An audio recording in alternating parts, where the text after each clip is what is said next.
Petroleum is available for all your bulk fuel and lubricant needs, with propane at selected locations Monday to Friday. And don't forget, their Cardlock location is accessible 24 hours for your convenience. B&A Petroleum. Fuel you once, fuel you forever. Rider Nation, the all-new Sportscage is bringing you Cooperators Rough Rider football like never before. Now, for every home game, you can watch the Rider Radio live stream on our Sportscage YouTube channel. Saturday, the Riders take on the Red Blacks. The live stream starts at 10 with Countdown to Kickoff, brought to you by Croft Electric. And we wrap up the game with a Sportscage Radio Roundtable, brought to you by McDougall Auction. Subscribe to our YouTube channel at sportscage.com. And don't miss a minute of our Rider Radio live stream. Broadcasting from Century Studios in downtown Regina, Harvard Media presents the all-new Sportscage, where Saskatchewan comes to talk local sports. Brought to you by the Saskatchewan Roughriders Foundation 50/50. Visit www.riders5050.ca to purchase your tickets for this week's game. Be a part of the show. Call 1-866-767-0620 or text 306-936-6262. The all-new Sportscage. Streaming at sportscage.com and on the radio at 620 CKRM. And it's Don Hewitt back here with Sportscage after an almost, close to 2-month absence. Instead of doing this, I've been replacing toilets. With me is the voice of the Saskatchewan Roughriders, Dave Thomas. He's going to be with us for, maybe the first 40, 45 minutes. We appreciate him joining us in studio. At 3:30, we hope to get Edwin Harrison, the offensive line coach of the Roughriders, at 3:30. But I'm told down in Riderville, Dave, that they're burning the midnight oil, both the players and the coaches. They're long meetings. And they weren't available because it's such a big game Saturday afternoon. But thankfully, we've got a statistical genius in Rob Vanstone joining us at 3:30. We're very happy to have Rob at 4 o'clock. Actually, it's 4:05 after the news. James Gallo, the voice of the Moose Jaw Warriors and the Director of Hockey Administration for the Warriors, will join us. Of course, a big head-to-head and back-to-back series between Moose Jaw and Regina this weekend. Friday in Moose Jaw, Saturday in Regina.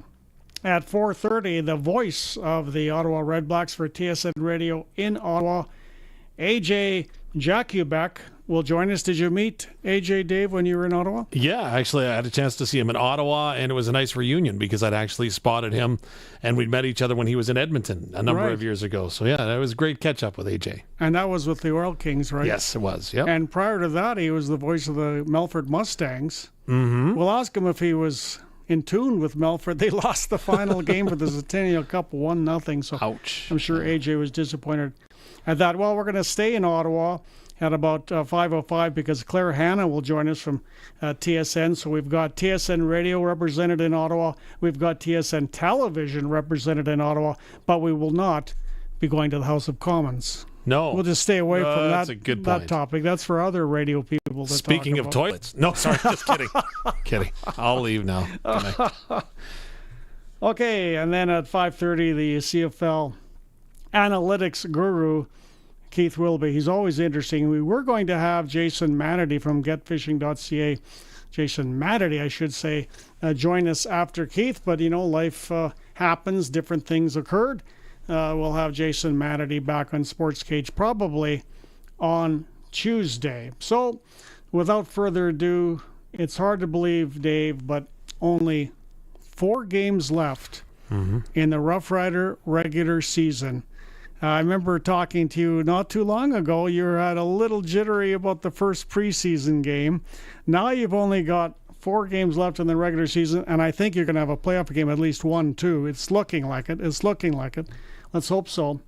So how have you enjoyed your first season as the Rough Rider play-by-play voice? It's been incredible. It's funny because every game is a first something. And it's it's been remarkable. And again, people have been very kind.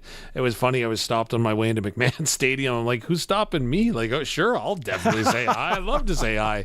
Hey, you gonna buy me a burger too? No, that didn't happen. But it's very cool. The reception has been awesome, and I'm just really excited to be a small little piece of the legacy and the heritage that is the Saskatchewan Roughrider brand. Right, and I think your timing is going to be good because the 7-game winless streak is over. Now let's get on to a winning streak and a playoff game, maybe even home playoff game for Dave Thomas to call. See, that would be incredible. And if the last time we talked in August, we were reminiscing before we came on the air, we would never have doubted that the Riders would be in a situation where they had a possibility to get back into the home playoff conversation back in August 1st. And it's amazing, if you had talked to me about that streak last week, then yeah, we'd had a lot more to discuss. But the Rough Riders are I go back to the old movie line. They are who we thought they were, right? And you remember that old, from the press conference forever ago, we are who we, and again, right. I think the Riders are kind of showing. Dennis Green. So I think we're starting to learn that the Riders are who we thought they were. They're going to be a team that had an ability to run the football, run and put a balanced offense out there. Was going to be a very stingy, tough defense that could apply pressure at good times and going to be greedy when it came to getting the football. And yes, things didn't quite go the way they wanted with 1 or 2 plays that went the opposite way over 7 weeks, but they put it together in Calgary last week. Again, not perfect, but that's good. You don't want to play a perfect game then. You want to play a perfect game when we start heading towards the playoffs. And some people poo-pooing that they only beat Calgary, but the fact is Calgary had to win that football game even more than Saskatchewan did, and Saskatchewan beat them. So I don't discount that victory as being very meaningful just because it was the Calgary Stampeders. Well, and that's what people have said to me. Well, the Saskatchewan Roughriders beat Hamilton twice and beat Edmonton when they were still in that 0-7 phase, and then they went ahead and they beat Toronto at home without Chad. There's all these buts. Yeah. You got to beat the team that's in front of you. You can't control who you're playing. You come out, you execute, you do what you have to do. And the Saskatchewan Roughriders, for my money, they went ahead and they executed flawlessly on offense. Like, who would have predicted? Well, again, here's the butt birds, I call them sometimes, right? So, but Trevor Harris only threw it 18 times. Well, what do you need him to throw anymore for? You got a guy running for 207 yards. So and we'll talk about Rykel Armstead in just a minute. But now you've been at practice for the last couple of days. Have you noticed a different atmosphere at practice this week after really a huge monkey off their back with the win Friday? I think that there is a sense of relief, but it's hard to tell because the team was very adamant that they were going to approach this week whereas someone from the outside looking in wouldn't be able to tell whether or not they had won or lost the week before. And that's the way that they wanted to do it all the way along, and they want their approach to remain consistent. So I would suggest that the work ethic's there's maybe a little bounce in the stride, maybe a little more than what we've seen, maybe a little more boisterous at times, but everything else is intact in the way that it's been thus far this season. Well, the story of Rykel Armstead running for over 200 yards Friday in Calgary, it's sort of old news now, and he did it with a patchwork Rider O-line. Edwin Harrison, no doubt about it, the best offensive line coach in the CFL. I don't think anybody can dispute that. We'll talk to Rob Vanstone about all the offensive linemen they've gone through this year. But anyway, that was sensational. He comes with some so-called baggage from Ottawa, but it was sensational. If he keeps this up, will he continue on as the starting running back, even if Ouellette comes back and is available to play? That was asked of me earlier this week. And the one thing that I have always maintained is you never have to make a decision until you have to make a decision. Right. And right now, you don't have to make a decision because A.J. Ouellette is not going to play this week. You know that Raquel Armstead is going to play. And with the effort that he put out there, again, there's no better. What's the best motivation? Self-motivation. And he's got something to prove, and he's got a little bit of a chip on his shoulder, and I think that's good. It works well for him. And as long as he can maintain the emotional base that he's got, and again, keep everything in. And he took a pretty blatant late hit in that ball game early in the ball game as the Stampeders tried to throw him off. he took the hit, moved on from it. Had a little word with Coach Mace, who said, "Hey, I appreciate you walking away from this thing. It could have blown up." Yeah, that was really good. That was, of course, a knock on him in Ottawa, taking dumb penalties. And, he backed away. That's a great point, Dave.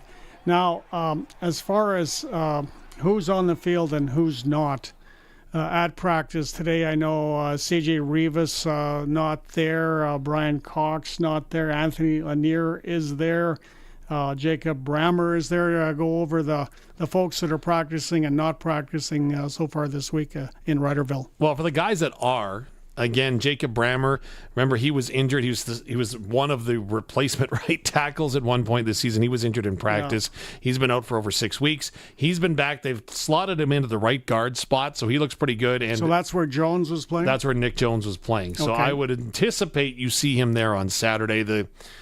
The question is he going to have any setbacks, right? So what Coach Mace says is he's trending in the right direction. So Jacob Brammer looks like he'll be an insertion, as does Anthony Lanier II. So that looks good that he's been back. And again, barring a setback, looks like he'll be good to go. Who may not be there is Joe Ajo. Well, Joe Ajo is not going to be there. He was shaken up in Calgary very early in the first quarter, the play after he made his first reception. So Del Duncan Busby, in all likelihood, is going to draw into his spot. Mitchell Picton, I wondered if he'd be able to come back, but isn't quite there yet. That's why the Riders signed the former Stampeder receiver yesterday. So you bring in that national for some depth there. So Del Duncan Busby is going to come in. Brian Cox Jr. didn't practice today due to an illness, so he should be back. CJ Rivas, he didn't participate at all yesterday. Today he actually had a practice jersey on, which is another step closer. Okay. And the anticipation is that he'll be good and ready to go come this weekend. So those are kind of the massive or the major changes that we're going to see from the Rider roster at this point of the week anyways. Well, we talked about the start, 5-1. Then we went to the 7-game winless streak. And now Anthony Lanier may be playing defensive end, for Malik Carney. And there is definitely, Dave, I think you'll agree, a correlation between how the Rough Riders started with Anthony Lanier, how they went without him, and how they might go now with him. Because, when he was signed during the offseason, I thought, this past offseason by Rider GM Jeremy O'Day, I thought, well, don't pay him that much money, number one, because he was paid at the top of the heap in the CFL the 2 previous years. He did not get that amount of money. He got less because he had been injured quite a bit, in the last couple of seasons prior to this one. Then he gets hurt again. But I understood where O'Day was coming from, because this man, even now a defensive end of late, can dominate. Well, what does Luke Mullender always say? The best ability is your availability. And if you're not available to play, it's tough. And Anthony Lanier, as great of an athlete as he is, he's also one of those guys that you need in a locker room for a raw guy, right? His voice, when he speaks, people listen. And he's out in the field and literally he's howling when he's on the field, but he gets the guys going. And I can't fault him at all. I think it's pretty cool. Right. He's got it all. He's got speed and he's got size and he's got lots of physicality. And like you said, he's a vocal leader who I think the players listen to for sure. Now, one guy that I was really happy to see, as you talked about at right guard, was Jacob Brammer. And, Jacob Brammer trotted out, as you saw, I didn't, but you did at training camp. He trotted out. He was just another free agent signing by the Rough Riders on the offensive line. Didn't look anything spectacular or particular, but until the whistle goes and the play begins, he reminds me sort of a wrestler. I guess all offensive linemen would be good wrestlers. Yeah. But he reminds me of the guys you see in college and the Olympics, where he'll just walk up to the mat, doesn't look particularly great, until the wrestling match begins. Yeah. And he's so physical, and he's just a battler. And I think if they can get him into right guard, and no knock on Nick Jones, but if they can get this guy, like such a battler, and the way he twists and turns for every inch, it's going to be a huge plus, will it not? I agreed. And the one word that you said was physical. And Jacob Brammer caught Luke Mullender's eye day one of training camp with the physicality that he brought. And the at the time, the question was he going to challenge for the left tackle spot? Now, Trevor Reed really Right. from the onset of camp, and even rookie camp, had laid stake and claim to that spot. So where was Jacob Brammer going to fit? And his footwork and everything led him to be behind Jamarcus Hardrick. And that was where they kind of had anticipated that he would fit into this whole scheme. So he was there. He was learning from Jamarcus, and then he got to play much earlier than anyone had ever anticipated. Mm-hmm. He continued with the physicality. In my eyes, I think his footwork is tremendous for a big man. And so moving from the tackle to the guard, you get a little more help as a young guy. So that's going to be a bonus. But also, don't forget, Travion Tate has been signed now by the Riders. So you're not going to move him, a guy that's a right tackle who said, you know, I really thought I was coming to Saskatchewan in the offseason, and then you signed Hardrick. No hard feelings, but I thought I was coming here anyways, and so did Trevor Harris. They said, well, I thought this was going to be our guy. But Hardrick came, and again, they're grateful for that. But just that's where the whole depth chart came in, and with Jacob Brammer, that's where it falls in. Again, he was number 2 behind Hardrick, and I think it's a logical move for him to move over to the right guard spot. And again, he's been here since day one of camp. And Tate, of course, recognized by the league this week for his outstanding play in Calgary. So, of all the Rough Rider free agent signings over the winter, was Brammer then officially a sleeper? Yeah, probably. Probably one of the biggest. Trevor Reed, too. Yeah. Reed came in, and he was, again, he has got a great college resume behind him. But yeah, Brammer was the guy that came in, definitely impressed, and said, you guys got to keep me. Him and Clint Rakovich, right? Rakovich, who's going to keep an American fullback. Mm-hmm. And he came in and he did everything and has done everything that's been asked of him and more, I would suggest. So, yeah, if you're looking for the sleepers, undoubtedly, those probably would be your group right there. I thought a shining light in Calgary was Mark Mueller, Saskatchewan's offensive coordinator. I mean, the Riders are still last in the CFL in average yards gained per rush at 4.8. Mm-hmm. Although our good friend, Rykel Armstead doubled that. He was over 8 in Calgary. But, it showed what Mark Mueller can do when he can run a balanced offense, when he's not always looking at second and long, which, let's be honest, he's been looking at second and long for most of the season. And, when he could balance things out, he showed what he can do as an offensive coordinator. I say go back to Edmonton week 1. That was the last time that the Riders really truly had a balanced run attack and pass attack. And since then, it's already been, again, I was joking somewhat this week. And again, I probably shouldn't have made the joke, but I said, geez, if you put Brammer in, you're going to disrupt everything, because it could have been the first time this season that for 3 consecutive weeks, we've got the same offensive line players in the same spots. Yeah. So, again, it's not a joke. It's not funny. It's the truth. And, that's an excuse. Well, it's not an excuse. This is the cards that the Riders were dealt, and they've had to go ahead and shuffle the deck as best they can to go ahead and produce what they did this past weekend. And I don't think it's any surprise that you look at that being a back-to-back week with a consecutive offensive line and coming off a bye week. Right. Now, the Rough Riders are going to play, of course, Jeremiah Mazzoli at quarterback on Saturday. You'll probably talk a lot about this with Maz the next few days on Sportscage and whatnot. But I think Corey Mace he's no fool as a defensive coordinator. He was preparing, was he not, for Mazzoli from the moment he came back to Regina from Calgary. He started looking at Mazzoli, did he not? Yeah, well, especially given Ottawa played on Saturday. So given what he saw there, day later, true. It kind of lent itself, though, because Drew Brown hadn't been, I don't want to say, let's just say that he hadn't been totally firing in all cylinders like we had seen him do earlier in the year. And I would love to put my finger on why that was, if something had changed. Now, let's not forget, two tackles are out in Ottawa right now. So that's a big change there as well. Plus, they don't have a guy named Armstead to run the football anymore, right? Right. It's amazing how that can change. So, yes, Jeremiah Mazzoli, again, you can't help but cheer for him. And I love cheering for people. And everything that he has been through over the last couple of seasons, it's great that he's back. But even before he was injured, the guy scared me. And I thought that he didn't get enough credit. Like when he was in Hamilton, I couldn't believe that Hamilton would let him go. How are you not doing something? And then, of course, they had to go out and get Bo Levi Mitchell to the Tiger Cats. But to me, he can make the read. which is critical, as we've seen with Trevor Harris, right? When he makes that right read, he is absolutely accurate with where the football is going to go. And I think Mazzoli has got that same ability, and he's got a little more escape ability as well to extend plays. And he's got a pretty good a good receiver group that's in front of him as well. So they've proven that they can make plays, and Jeremiah Mazzoli is a guy that the Riders are going to have to contend with, and they're well aware of that. Sort of eerie for Mazzoli, because a little over 2 years ago is where he suffered that major injury right here at Mosaic Stadium, and now he's making a comeback of sorts back at Mosaic Stadium again. Well, and it's interesting because Trevor Harris told me that was the same injury that he sustained last year.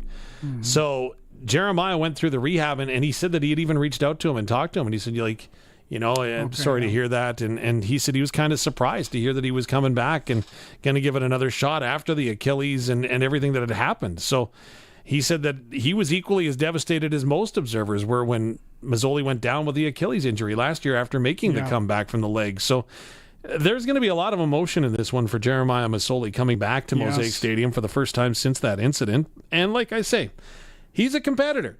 He's going to want to go ahead and put his stamp on the Ottawa Red Blacks, and with a win, they clinch a playoff spot. So they've got a lot of things to play for here this week. Right now, going back to Drew Brown, you and I were talking before we went on air. I had a theory that he's never really recovered from that ankle injury against Saskatchewan. I think that game was it August 9th or something? I can't remember. When Brown hit him, and it wasn't Brown's fault, he got catapulted into him. But I haven't felt he's been the same since. You weren't so sure about that theory. What's your thoughts about Drew Brown sort of tailing off? I just wonder, and again, he's not a secret to CFL executives, coaches, or administrators, but saying that, now you see him in live action. You get more live film, and you understand and can discover more of his tendencies. Yes, and good point. I was curious whether or not there was a little bit of a shift from some of the strategies that were being used, and maybe some of the techniques, especially when it came to trying to keep him pocket contained. And I think the teams have kind of gone away from that a little bit, and maybe some less man coverage and some more zone coverage and stuff, forcing him to make the read. And when you have to make a read, you have to take more time with the football, right? And that allows more pressure to come, which can get you nicked up a little bit. So again, I just wonder if the teams haven't discovered maybe a few more of his tendencies and are now starting to try to exploit them for their own good defensively. Good point there, Dave. Now, Sportscage continues in a moment with Rob Vanstone of the Roughriders on deck. The all-new Sports Cage is brought to you by Sherwood Co-op Liquor Stores. Now open in Harbor Landing and Rochdale Boulevard. Not once, not twice. We give it the full triple check treatment. At Barassa & Sons, we triple check inspect your New Holland equipment, saving your Barassa time and money. 1-year parts and labor warranty on installed CNH parts and 10% off when you spend over $10,000. You bet your sweet Barassa. We take good care of your equipment at Barassa & Sons. Book before November 29th at ebarassa.com. Barassa & Sons. When it's in the bin, bring it in. Sorry, summer's over. Which means the massive 3-day Sorry, Summer's Over sale starts Friday at Sherwood Co-op Home Center. Save 15% off all regular priced items in store, including lumber, outdoor Crackle Pillar Fountain. Regular $129.99, now only $39.97. Scott's Fall Fertilizer, $32.010. 5 kilograms, now just $17.97. Sherwood Co-op Home Center's Sorry, Summer's Over sale starts Friday, 615 Winnipeg Street North. Limited quantities, no rain checks. Hey Rider Nation, this is Dave Thomas, voice of your Saskatchewan Roughriders. Listen to this. How does a 50-50 payday sound? Sounds like a win to me. Huddle up to riders5050.ca and you can purchase 50-50 tickets for every Rider game, home or away. You can even score quickly with the early bird prize. This week it's $2,500 cash. And you'll be in for the massive weekly jackpots. Buy now at riders5050.ca and support amateur football in Saskatchewan. Sponsored by ISC. License LR 2426. Hi, Jason here, General Manager at Capital Ford Lincoln, and I want to tell everyone that employee pricing has been extended to September 30th. Right now is the best time to get into a new Ford. On top of employee pricing and great financing rates, only Capital Ford is adding additional discounts as high as $2,500 over and above. Combining these two great offers generates savings as high as $20,500 off new 2024 models. See all the details at capitalfordlincoln.com. Hurry though, employee pricing ends Monday. The all-new Sportscage is live streaming from our Century Studios in downtown Regina. Watch now at sportscage.com. Be part of the show by texting 306-936-6262. 620 CKRM. We're back. The all-new Sports Cage is live from downtown Regina. Dave Thomas, Don Hewitt has been kind enough to ask me to come in and join him today. And Riders are back on the field practicing, getting set for the Ottawa Red Blacks Saturday afternoon, 1 o'clock kickoff at Mosaic Stadium. Still some great seats available if you haven't got your ticket just yet, and the weather looks like it'll cooperate nicely. But today, of course, we got the injury report from Coach Mace. Again, the good news is it sounds like Anthony Lanier and Jacob Brammer will be in.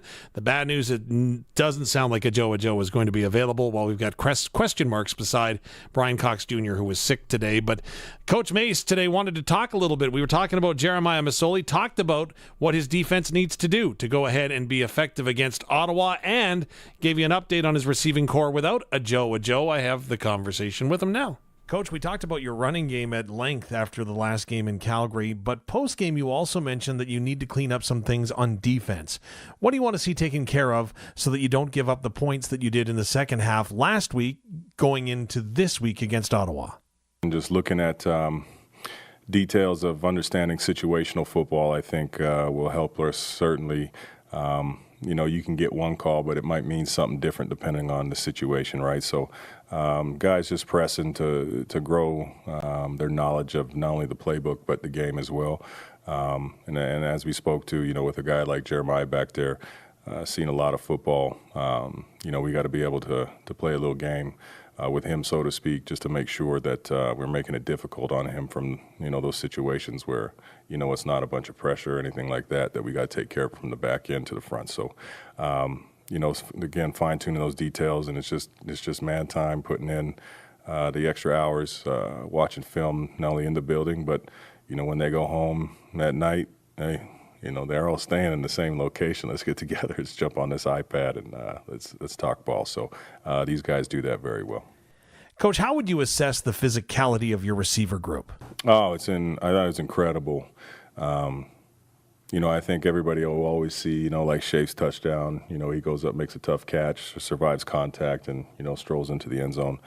Certainly, we got other guys who can do that as well. But, I would just encourage people to look at these guys when they don't have the ball. And they're making tough blocks, and they're sustaining blocks on the perimeter and space for a long periods of time legally. That's not an easy job. So it's a mindset, and certainly I think that's something we earmarked very early in training camp, and these guys taking heed to it. And you love to see it from guys who, maybe looked at as, the receiving core, just want to score touchdowns, look pretty. These guys are willing to get dirty. So you love that because that shows love for your teammates, the work you do when you don't have the ball. And, Coach, what would your reaction be hearing that Del Duncan Busby is equally as proud of the 200-yard rushing game that your team amassed, in addition to him making his second career catch, a big one down the sideline at a big moment in the game? No, absolutely, and that's exactly that. And speaking of Del, that's a guy kind of bided his time, and he's got an opportunity. He's making the most of it, man. I'm really pleased with his play to this point, and certainly looking back at his college film, that was one of the things that you starred next to his name is his ability to block in the perimeter. So, the game doesn't look too big for him, and neither do the DBs. He's willing to mix it up, for the greater good of the team. So, that's exactly the mindset and the type of player that you want in the building. And Rider historian and journalist Rob Vanstone now joins Don Hewitt, me, and Dave Thomas him. Oh, sorry, was I supposed to say my name there? Probably. I missed the cue again. I don't know. Okay. I have no idea. I wasn't here for rehearsal earlier today. I think that's a good idea. I'll just stop and you say your name. Okay, fair enough. Sorry. Anyway, there's Rob. He's basking in some sunshine outside at Mosaic Stadium. And Rob, just because the weather looks so good, boy, the Roughriders and the fans got a big break for Saturday. It's supposed to be a beautiful day to watch some football. Well, there's never a bad day to watch football. But yeah, I haven't looked actually that far ahead in the schedule, but the forecast certainly looks July-like this week. So here's hoping that carries on into February. Yeah. Well, we'll see if that happens. Now, you had an interesting article on the Rough Rider website and app. It looks like, well, it is going to happen. I think Saskatchewan running back Rykel Armstead will break an all-time Rough Rider record on Saturday for total rushing yards in 2 consecutive games. Chat about that. Yeah, it's amazing. I mean, there's only a handful of running backs in Rider history who have had more yards over their first 2 games with the team than Rykel Armstead had in his first. It's really quite something. The team record, and you'll remember him, Don. The team record for rushing yards over the first 2 games is a Rough Rider. Remember Tommy Riemann from 1977? He's the first guy that wore a hat on the sidelines in Winnipeg. Tommy the Hat Riemann, and Tommy the he had 100. I was there. He had 105 yards in his first game with the Rough Riders on September 11th of 1977, and then the week later he had 125 yards and 2 touchdowns, including a 61-yard touchdown run against the Hamilton Tiger Cats. And as it turned out, didn't even finish the season here. But I mean, he was a leading rusher in the World Football League's first season. He was a tremendous football player. Went on to become a tremendous coach. Was Michael Vick's high school coach in didn't know that. In West Virginia. So in Newport News, is it Newport News, Virginia, or Newport News, West Virginia? Wherever Newport News is, that's where Tommy Riemann coached Michael Vick in high school. But that's the record: 230 yards over the first 2 games. And Rykel Armstead's already got 207 en route to that. So sometime in the first quarter, he should eclipse that record. If it is a record, it's something I've invented. It's a statistical standard. It might be a little arrogant on my behalf to refer to it as a record when nobody's ever considered such a record before. But I've got to justify my existence somehow, so I'm going to do that. Oh, you're doing that. We read you every day. You're justifying it. Isn't it weird? Dave's a little younger than you and I, Rob, like by about 40 years. But there's isn't it? What's that? Theology that are younger than you and I, Don. Rob, I'm your elder by quite a bit. Don't forget that. Are you ever? Now, anyway, but isn't it weird? Because at the time with Tommy Riemann, it was a big story that he put a ball cap on the sidelines. Like now, obviously everybody does, but that was so strange because I've never seen that before. That's shocking. Yeah, he just go and sit on the bench by himself and put a hat on.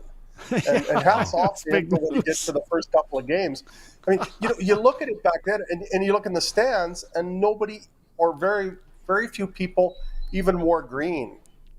Maybe somebody have a green cap, or maybe somebody would take a horn to the game. But generally, just people just wore whatever they would wear in day-to-day life. Right. And living here, sometimes that's green, but nobody wore kind of merchandise. Right. You go on YouTube and watch the '66 Grey Cup, and they're in suits and ties. Everybody's wearing suits and ties, right? Yeah.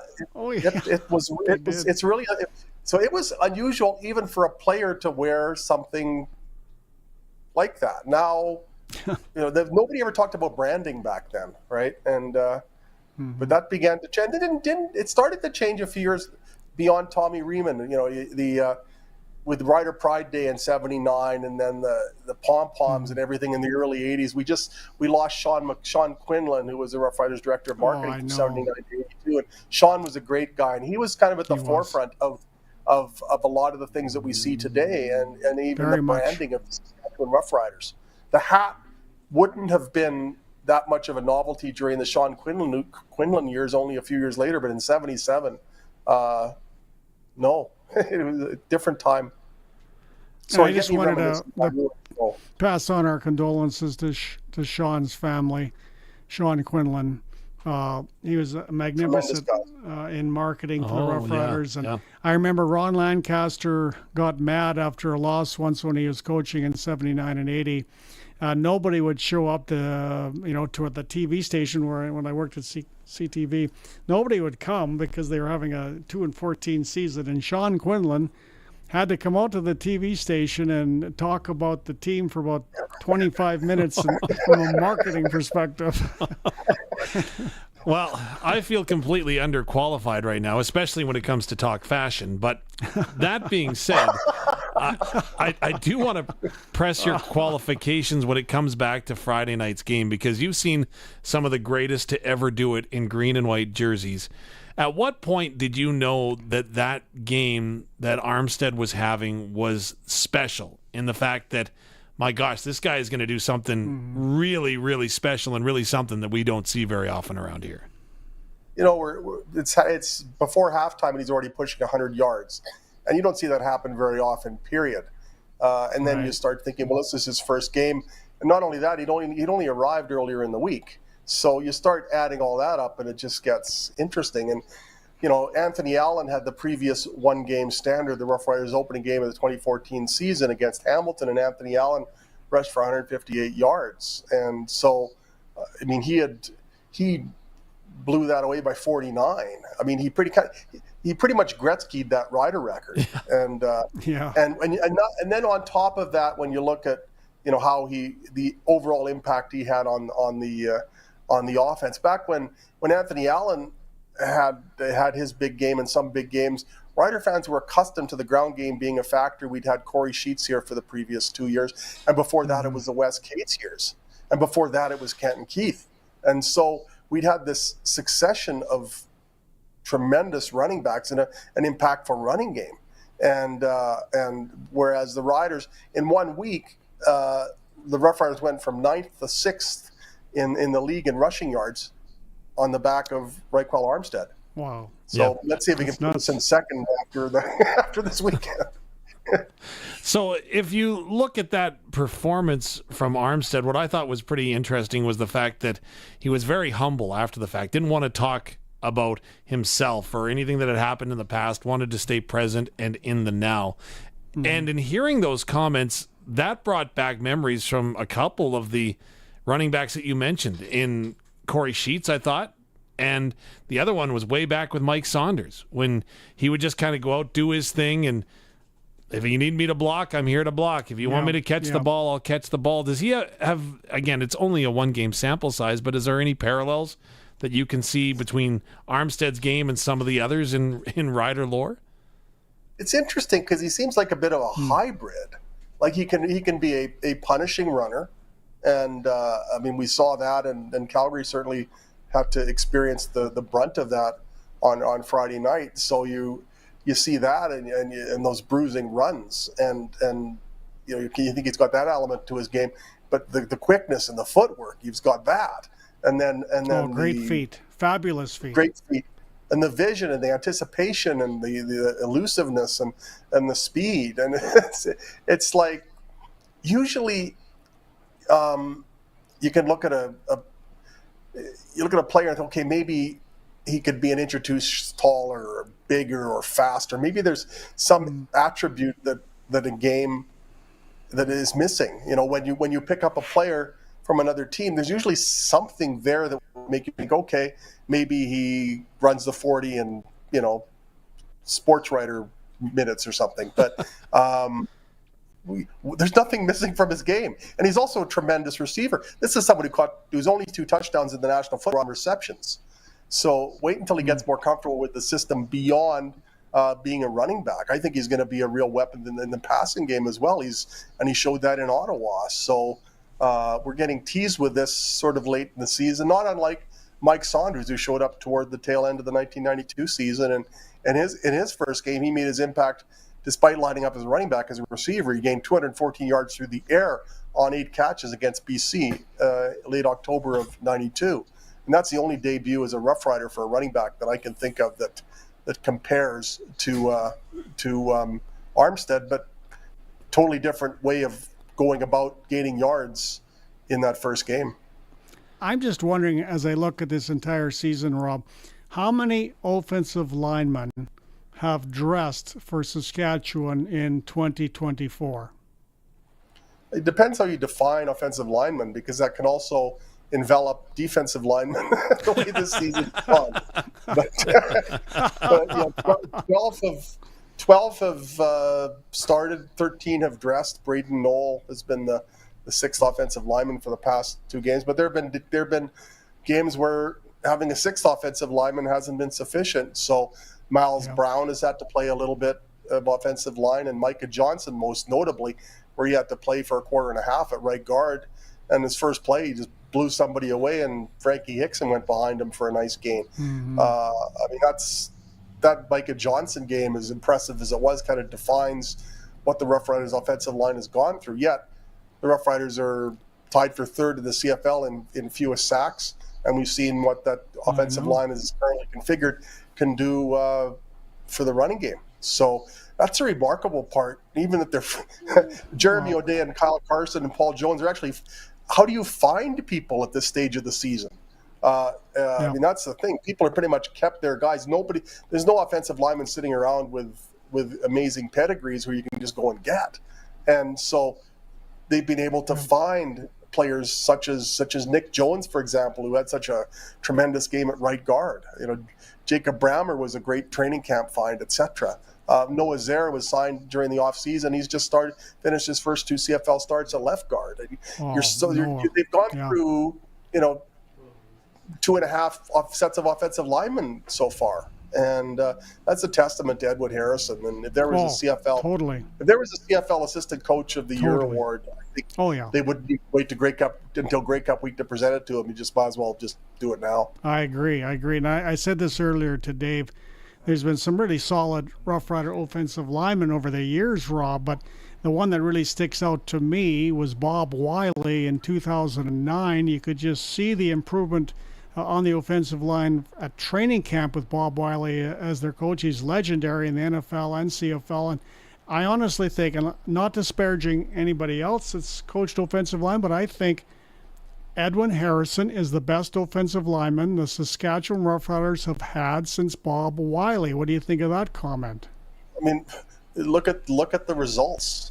I mean, just to be able to put an offensive line out there, I think is an accomplishment. So I don't think you can forget Jeremy O'Day and Kyle Carson and Paul Jones. Just to find people who can play that position competently when you're decimated to a degree that I believe to be unprecedented in Rider history, and I wouldn't be surprised if it was unprecedented in CFL history. So taking all that into account, just being able to get through a game is commendable, but to do so and to have a game such as Friday's where Trevor Harris is sacked only once, and that was a coverage sack, and then the rushing yardage total 244 was the Riders' highest since the 2013 Grey Cup game. And the Riders have allowed only 5 sacks over the last 5 games. That's the lowest total in CFL. Now, it doesn't hurt to have Trevor Harrison for those 5 games because of how quickly he gets rid of the ball and how smart he is. That helps. But he's had time. It isn't been necessarily a matter of necessity for him to release the ball in 1.4 seconds. He can do that very adeptly, but when he's needed additional time, he has been afforded it. And I just can't believe what I'm seeing out of this offensive line so far. And in the last few years, we've been talking about the offensive line in a different context. And given all the injuries that have befallen this team, it's miraculous that it isn't viewed as an area in which the Rough Riders could withstand improvement, taking into consideration the adversity that they face. But all that's erased, and there's actually a check mark beside that position, and it's been an asset and a necessity for this football team. Rob Vanstone, I don't want to put you on the spot here, definitely, but just think trade deadline for a moment, as I want to expand upon what you were saying about how the football operations people have been able to find offensive linemen from somewhere in the midst of this season when you go through 12 and 13 and so on and so forth. But come this time next week, the CFL trade deadline will have, sorry, I'm looking at the clock, just officially passed. So trades don't generally happen in the CFL, but there's a guy by the name of Vernon Adams Jr. who's hanging out in BC that people keep asking about. But in your experience, can you recall any big trades that have been made by the Rough Riders or other teams just prior to the trade deadline that were able to provide them a boost heading down the stretch run? Well, you go look back to 2013, and the Rough Riders traded Patrick Neufeld to the Winnipeg Blue Bombers for Alex Hall. And, one of the worst trades, by the way, in Rider history. I would say. But I remember talking to Brendan Taman about it, and he said, Alex Hall ended up being a CFL All-Star that year, All-Star lineman, and helped the Riders win a Grey Cup. And, in hindsight, you look at that trade and think, well, look where Patrick Neufeld is now. Wouldn't he look good here? And that is absolutely true. But he looked at Brendan Taman, the GM at the time, looked at it and said to himself, what if we are a point or two shy in the Grey Cup game or a playoff game? What if there's just a sack that we almost had that turns into a touchdown pass? And I'm sitting there and thinking, I had a chance to get Alex Hall. And you also have to look at interesting the mindset that season. Patrick Neufeld wasn't starting for the Saskatchewan Roughriders that season. Certainly he had started for them in 2012 on occasion, but there was no life beyond 2013 when you were assembling and appraising that 2013 team. It had to win. And so future considerations were not part of the conversation. And did they ultimately achieve the goal that they were setting out to accomplish? They absolutely did. And so if you look at it within those parameters, I don't think it's a reason to bemoan that deal, because they had to, the conversation and the buzzword that year was all in. And so if you have a chance to go get a CFL All-Star, you do it. He did it. And there was all sorts of All-Star type performances from that team that year. Well, it's interesting as a result. Yeah, absolutely true. And it's funny when you look at the strength of schedule that the teams going down the stretch run have. The hardest schedule of any team right now are the Toronto Argonauts. And when it comes down to who their opponents are, when you look that they've got Montreal, Winnipeg, Ottawa, and Edmonton, the easiest schedule towards the playoffs is Calgary. As a matter of fact, second easiest, if you want to go by that average, is the Saskatchewan Roughriders. Anyways, saying that, there obviously is going to be a little bit of pressure for Toronto to do something to get themselves back into the conversation. Do you foresee anything happening, though, one way or the other, prior to the trade deadline, whether it involves the Riders or not? I don't see anything huge. I think precedent would be on my side there. There seldom is that kind of, blockbuster deal. In 2015, the Riders made a deal with Montreal, and they got Philip Blake, and they got Patrick Lavoie from the Alouettes, and Kevin Glenn was sent eastward, and there was a deal with Calgary in which Jerome Messam was sent to Calgary, and Tyler Carpina was brought here. So there have been some deals, but generally it's a pretty quiet day, and I'm just not sure that the landscape is such that there's going to be a lot of action that day. But you never know. If there's a team that feels that quarterbacking wise they need to make an upgrade, if somehow somebody decides that they're just going to pay whatever they have to pay to get Vernon Adams Jr. out of BC, maybe that's the blockbuster that I don't view as being probable at this point. But there certainly isn't that necessity here the way Trevor Harris is playing. Well, back to the Argos. Trevor should be the West All-Star quarterback this year. Yeah. Back to the Argos. The Toronto offensive line is not as good without Edwin Harrison. Mm-hmm. Yeah. They stole him from the Argonauts. So, do you want to say next question, Dave? Oh, I was just going to agree with you, and I just wondered, obviously, when you get to a trade deadline, you have to have buyers and sellers, and maybe the seller team might be the Calgary Stampeders, who arguably could be in the market for a quarterback, right? Just throwing that out there. But I will have you know, Mr. Van Stone, that in calling the game on Calgary, I did think of you late when Jameer Thurman made that interception. And I thought, oh my goodness, I hope I haven't worked you up, because I don't want Candy to get excited, because I know that happens from time to time. Well, it's actually kind of funny, because Jameer made the interception. I was watching the game at home, and I let loose with this shriek that I don't think I could replicate, and the dog came running up the stairs. I'd scared her, and she put her paws on my shoulders and kind of pinned me down and was licking my face because she thought I stepped on a nail or something. And I didn't see the celebration of the Jameer Thurman thing. I'm trying to finish the story for Riderville.com to go up right at the conclusion of the game, and I couldn't really write a lot of the story in advance because it went down to the last few minutes. So here I am with a dog on my shoulders, begging my wife to give her a bone so that I actually finish. So, thanks for mentioning Candy, though. I love her. Yeah, Candy gets lots of publicity through so various adorable. channels. I just, I'm reading your write-up on Colton Hunchak signing with the Rough Riders yesterday. By the way, he was Bo Levi Mitchell's best friend in Calgary, but he's a good ball player. He was a good ball player in Calgary. He listed his Stampeder stats, that his birthday is today, that he was the 4,504th documented Rider player, the team's 47th Calgarian, the 14th Saskatchewan player to play football at York University. And then you wrote about all the other former Rough Riders that also played at York University. And I'm reading this, and it's really interesting, because I walked through York University a year ago. I thought, that's interesting. But I wondered, how long does it take you to, say, write that little Hunchak thing? Not that it was little. Like, how long would it take you to do that? A year ago, it would have taken me a while. A year from now, it'll take me a while because I'm only getting older. But that one would have taken a matter of seconds because I've been able to catalog all the alma maters, all the hometowns.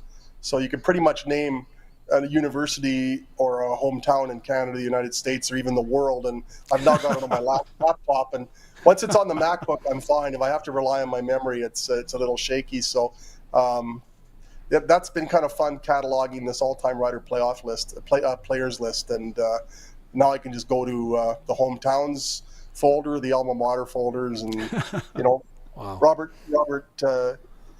I'm not even sure how the last name is pronounced. The Riders' newest signing. He's the 4th Rider to emanate from Towson University in Maryland. So wow, yeah, and fabulous the 5th from the Bronx, New York. So I can just look it up. Never get tired of Rob's writing. We really enjoyed the interview as well today, Rob. Thanks for joining us. Sportscage continues in just a moment. Your friends at Prairie Gun Traders in Avonlea have exactly what you need this fall. From muzzle loaders, rifles to shotguns, you are totally covered this hunting season. Plus, browse through their great selection of ammunition, optics, calls, trail cams, scents, knives, and more. The hunting store that has it all. At Prairie Gun Traders in Avonlea. You have a friend in the game. Main Street, Avonlea, or check out prairieguntraders.ca.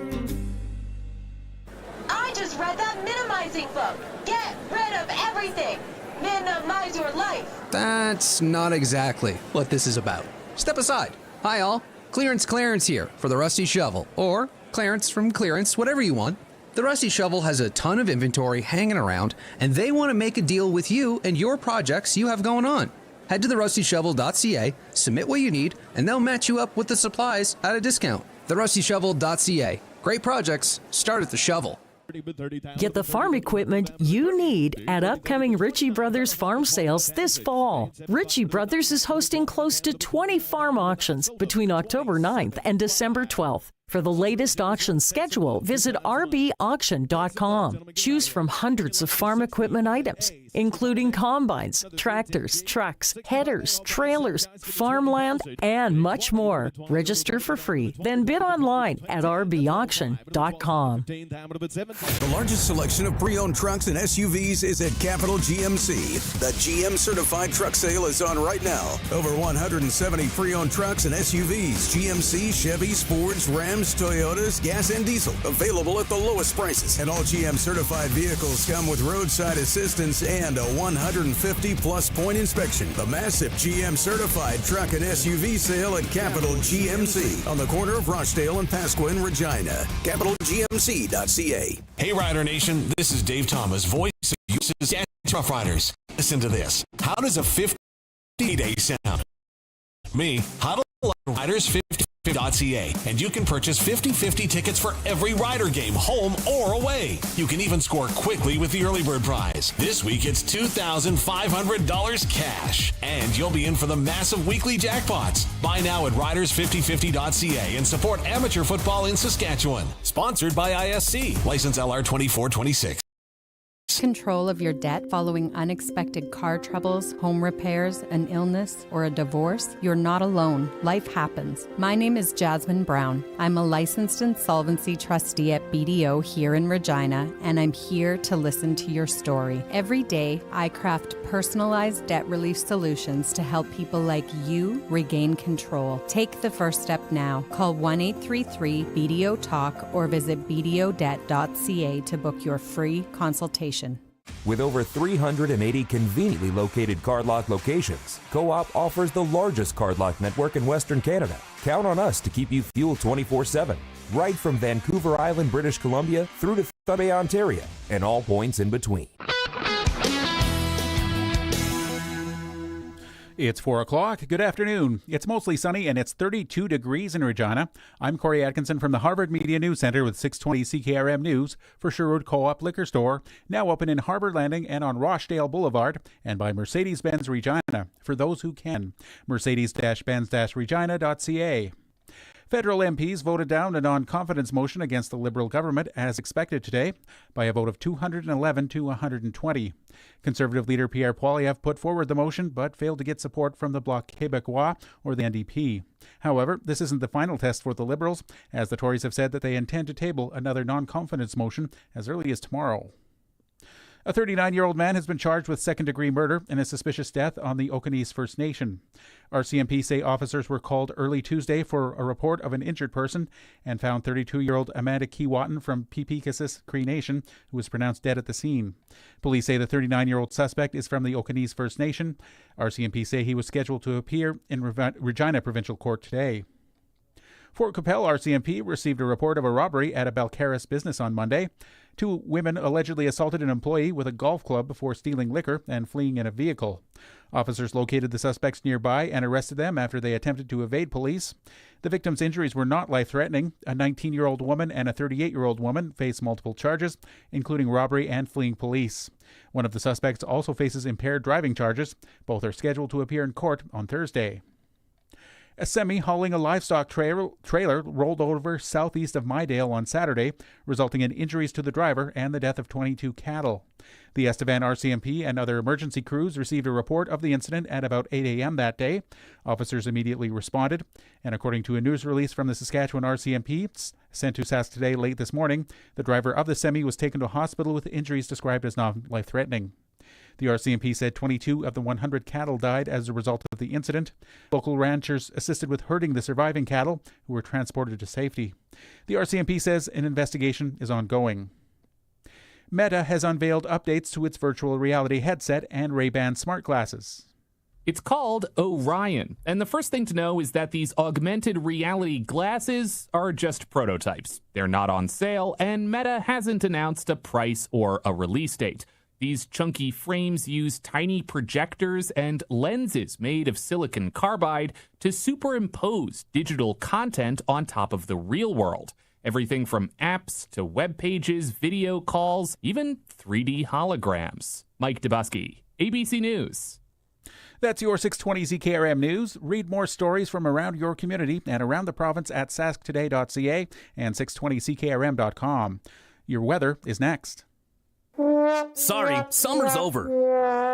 Which means the massive 3-day Sorry Summer's Over sale starts Friday at Sherwood Co-op Home Center. Save 15% off all regular priced items in store, including lumber, outdoor Crackle Pillar Fountain. Regular $129.99, now only $39.97. Scott's Fall Fertilizer, $32.010. 5 kilograms, now just $17.97. Sherwood Co-op Home Center's Sorry Summer's Over sale starts Friday, 615 Winnipeg Street North. Limited quantities, no rain checks.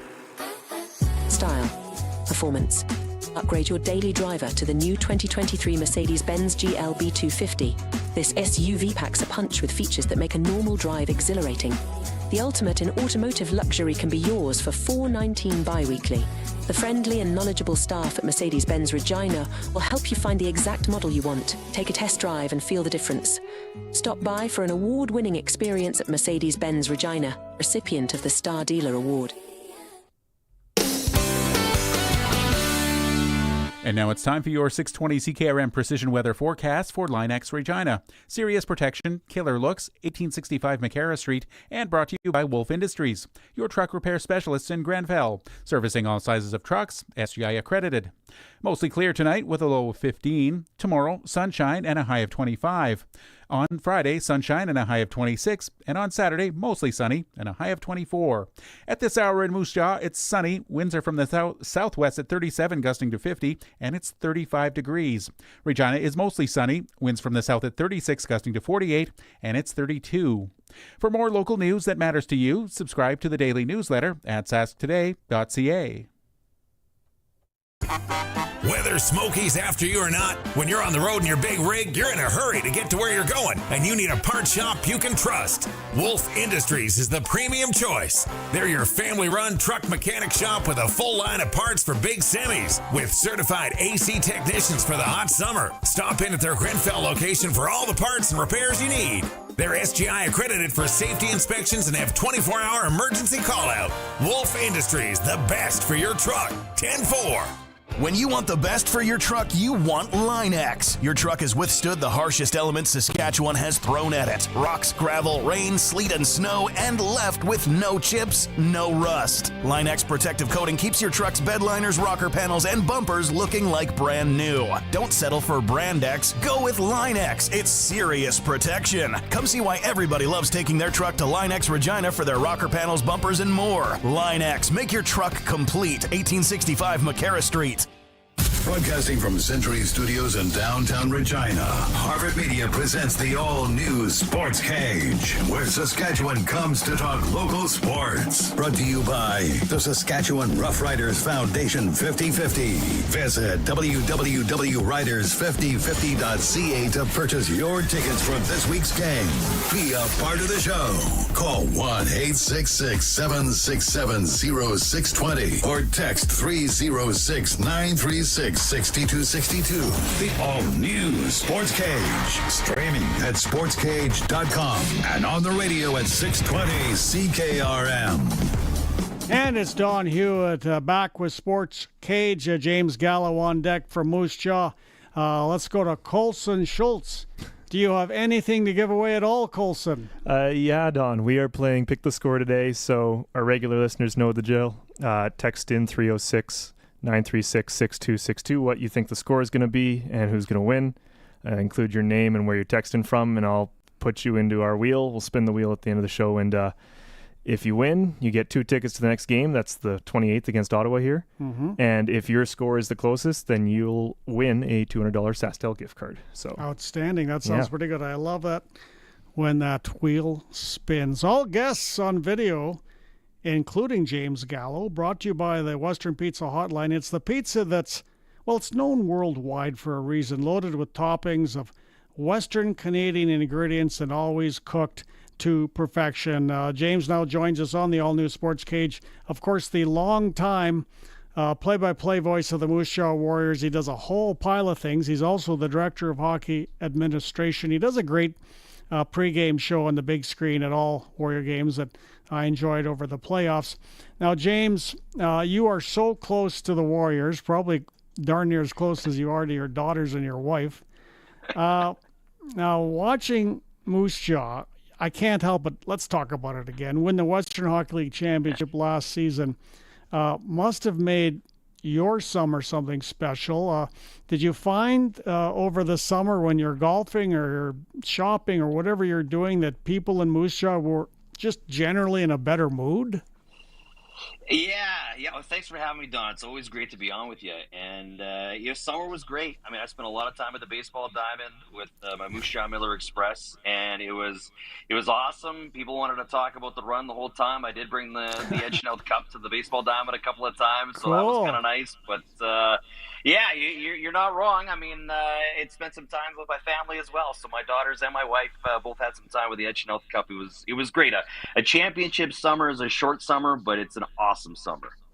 Oh, I bet. Now, how long does the league give you the Edge Note Cup to keep over the summer? I don't know, to be honest with you. It's been here since May 15th. It's still there? And it's still here. And I think they might have to pry it from our hands. I mean, honestly, Don, they don't have to hand it out until next May, so maybe we can just hold on to it for a little bit longer. That's cool. I had no idea you'd get to keep it that long. Now, I was in Moose Jaw just a few months ago. I was walking down Main Street. I noticed one business had a Go Warriors mural still painted on their window. It was a picture of Braden Yager. I walked over and looked right at it closely because it was so well done. Well, it certainly can't hurt business. I mean, I don't know who the store owner is, but maybe you should keep it on there forever because... Yeah, why not, right? Back, I know the guys at the Mad Greek, they had a great mural of Denton Matejchuk on their window as well. So keep it on. I mean, I think people in Moose Jaw waited 40 years for that moment, and I don't think they're going to let it go anytime soon. No, and they shouldn't. And neither should you. Neither should anybody. You know, I bought a half a Pats season's ticket. So it's plan A or plan B, right? And I'm looking plan A, 1 Moose Jaw Warrior game. Plan B, 3 Moose Jaw Warrior games. I picked plan B. Anyway. Well, why not, Don? Just get in the car with Kevin Gallant and come on over to Moose Jaw. We're more than happy to have you here. We will.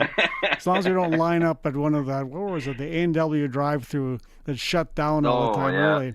We'd be in there forever. Where's the burgers? And go home hungry. But anyway, so, you know, as we know, an amazing accomplishment to try to get out of the Western Hockey League every year, as you know so well, James, better than I do, getting to the Memorial Cup is very difficult. And the National Hockey League and all of pro hockey notices basically who gets there. And I thought, you know, after, you know, you ended up losing in the semifinal, I thought, well, I wonder if general manager Jason Ripplinger could be lured away. Could head coach Mark O'Leary be lured away? They're doing great things in Moose Jaw. It didn't happen. And I'm assuming that yourself, along with Bob Dougal, who's the president and governor of the Warriors, were quite relieved that they didn't move like the Blades coach did. Yeah, you know, I think both Mark and Jason really committed here to Moose Jaw. I mean, I think it's a big commitment to move up. I'm sure there was opportunities that came up, but the guys, you know, felt that this is their home right now, and I think that's fantastic. You know, they did it once. Jason and Mark were the duo that led this organization to their first Western Hockey League championship, and I think they're determined to try and do it again. Right. Well, it'll be interesting to see how they do it. Of course, Braden Yager is currently still with the Jets, I believe. What do you think's going to happen there? Can he crack the Jets? Because I believe if he doesn't, he's going to be back in Moose Jaw, is he not? Yeah, I mean, Braden being 19 years old, he's NHL or bust, right? He's NHL or he's back in the Western Hockey League. So it's just a matter of, you know, wait and see right now. And, you know, I made the comment to someone earlier. They asked me the same thing about Braden. And, you know, with these elite guys, Don, you can't put anything past them, right? I mean, they're that good nowadays. The athletes nowadays are amazing. And I wouldn't be surprised. They're so good. Like they're not even compared to what they were, you know, 10, 15, 20 years ago when you look overall. And I think Braden, to me, is viewed as an elite athlete, an elite player. And I'm not too sure if he's in the lineup tonight when Winnipeg takes on Edmonton. I don't think so. Their next preseason game, I think, is on Friday or so. It's on Saturday, I do believe. Friday or Saturday. So it's just a wait and see. Does he get any of his 9 games potentially? We're not too sure, but I wouldn't be surprised. You hope it's catch-22, right? Like you want to see Braden Yager in a Winnipeg Jets jersey, but selfishly you also wouldn't mind to see him in a Moose Jaw Warrior jersey again. Oh, for sure. Now, when you look at your team this year, who's back from the Western Hockey League Championship team? Who's back, and how young are you going to be? Actually, Don, you can pretty much say who's not back. You know, the Warriors lose their three 20-year-olds from last year, and they lose, you know, the Savoy, Furcus, and Matejchuk trio, which is tough to replace. Past that, everybody's back. There's 16 players, including Braden Yeager, available to return to the Moose Jaw Warriors from last year's WHL championship team. Obviously you start with Braden Yeager. I think from there you venture on and talk about guys like Lyndon Lakovich, Braden Sherman, Rylan Kovacevic, Ethan Semeniuk, all guys who will be in either their 20, 19, or 18-year-old seasons. I think there's a core of the 2006 and 2007 players that want more, right? They had good summers. They want more. Those are guys like Owen Berg, Ethan Hughes, Brady Ness, Connor Schmidt, Max Finley. And, of course, when you look at net, Jackson Unger is back. And Jackson was the East Division goaltender of the year last year. He was a huge piece and a critical piece in winning that Western Hockey League championship. He was great at the Memorial Cup. So there is a good core here. It's just not as many sexy names as they've had the last couple of seasons. So do you expect this team, I guess we'll see what happens, how they do versus what happens at the trade deadline with general manager Jason, but do you assume and do you believe this team will be in the playoffs after winning it all last year? I mean, that's the goal, right? I mean, the trend is that, you win and then you miss. And that's what the Moose Jaw Warriors are trying to buck that trend. I think they have the potential to it, but the one thing, Don, when you look not just at the East Division, but when you look at the Eastern Conference as a whole, it's going to be tight. It's going to be a dogfight. A lot of people really focused in on Medicine Hat, and understandably so. I think they got the best player in the conference in Gavin McKenna. But past that, I think it's going to be a slugfest. I don't think the last playoff spot is going to be claimed until potentially the last weekend of the regular season. Well, you read up on the Western Hockey League, and people are just handing the Medicine Hat Tigers. You're going to have to, apparently, if you listen to what they're saying, you're going to have to hand the Edgenorth Cup from Moose Jaw to Medicine Hat. So I think isn't it always the kiss of death when you're so highly rated like Medicine Hat? Yeah, I remember back in 17-18, the Moose Jaw Warriors, they were built to go, right? That was Brett Howden, Jaden Holgebox, Tanner Janot, that kind of core. And going into the season, one of the major media outlets had pegged the Moose Jaw Warriors to be Memorial Cup champions. And you were excited to see it because it gives you kind of, okay, it could happen, but then you feel it's like the kiss of death, right? And it's the same thing. The Scotty Monroe Trophy is amazing to win, to be the regular season champion. But I think when you look at the last probably 6, 7, 8 years, there's more Scotty Monroe winners that have lost than have won the WHL championship. So sometimes you just kind of lay in the weeds and strike when you have to, right? Right, and everybody's gunning for you, which doesn't help all regular season either. Now, I was really happy. I don't know how you felt. I was really happy when former Warrior Matthew Savoy got traded to Edmonton, because I thought this is exactly where this guy can thrive, because he's not a big guy, but his skill set, his skating, and particularly his passing, goal scoring. How do you think he's going to do in Edmonton? Is this like a match made in heaven for Matthew? I think it could be. And, getting to know Matthew over the course of last season, he's a pretty determined young man. I think he's a pro. He's got that pro mindset. But for me, Don, the biggest thing is it's Matthew Savoy is, to me, he's an elite level prospect. And for me, it's the Edmonton Oilers giving him an opportunity to showcase what he can do. And to me, a player with Matthew's skill set needs to play with skilled players, right? I don't think it makes sense to put Matthew Savoy on the fourth line and say, see what you can do. I think I'm not saying he needs to fly with Connor McDavid, needs to fly with Leon Draisaitl. I think it'd be awesome to see. But I think when you have those elite level prospects, it's the same thing in the Western Hockey League. You have to put them in positions where they can be successful. And I think Edmonton and Matthew Savoy can be a great relationship, but let's see how Edmonton puts Matthew in a position to succeed. Right. Now, down in Columbus, how is Denton Matejchuk doing as far as you know at this point? He had a great AHL playoff. I know that. What's that? He's legit, right? I mean, he's a player. I know you mentioned the American Hockey League playoffs. I picked him up when he got back from Cleveland, and they lost to Hershey in the conference final. And Hershey's captain is Dylan McElrath, who's a Warrior great, and they know each other. They're both from the Winnipeg area.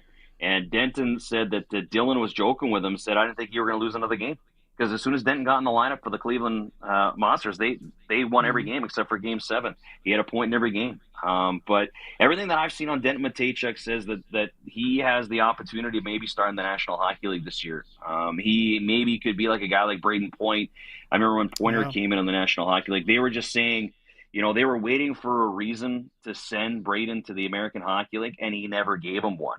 And he's never played a game in the American Hockey League other than when he went there as a black ace when the Warriors were done when he was 19. And I think Denton Matejchuk has that opportunity at the Traverse City tournament. All the reports that I saw indicated that he was probably the best player on the ice. So I think Denton's going to show a lot of people we already knew. He's pretty good.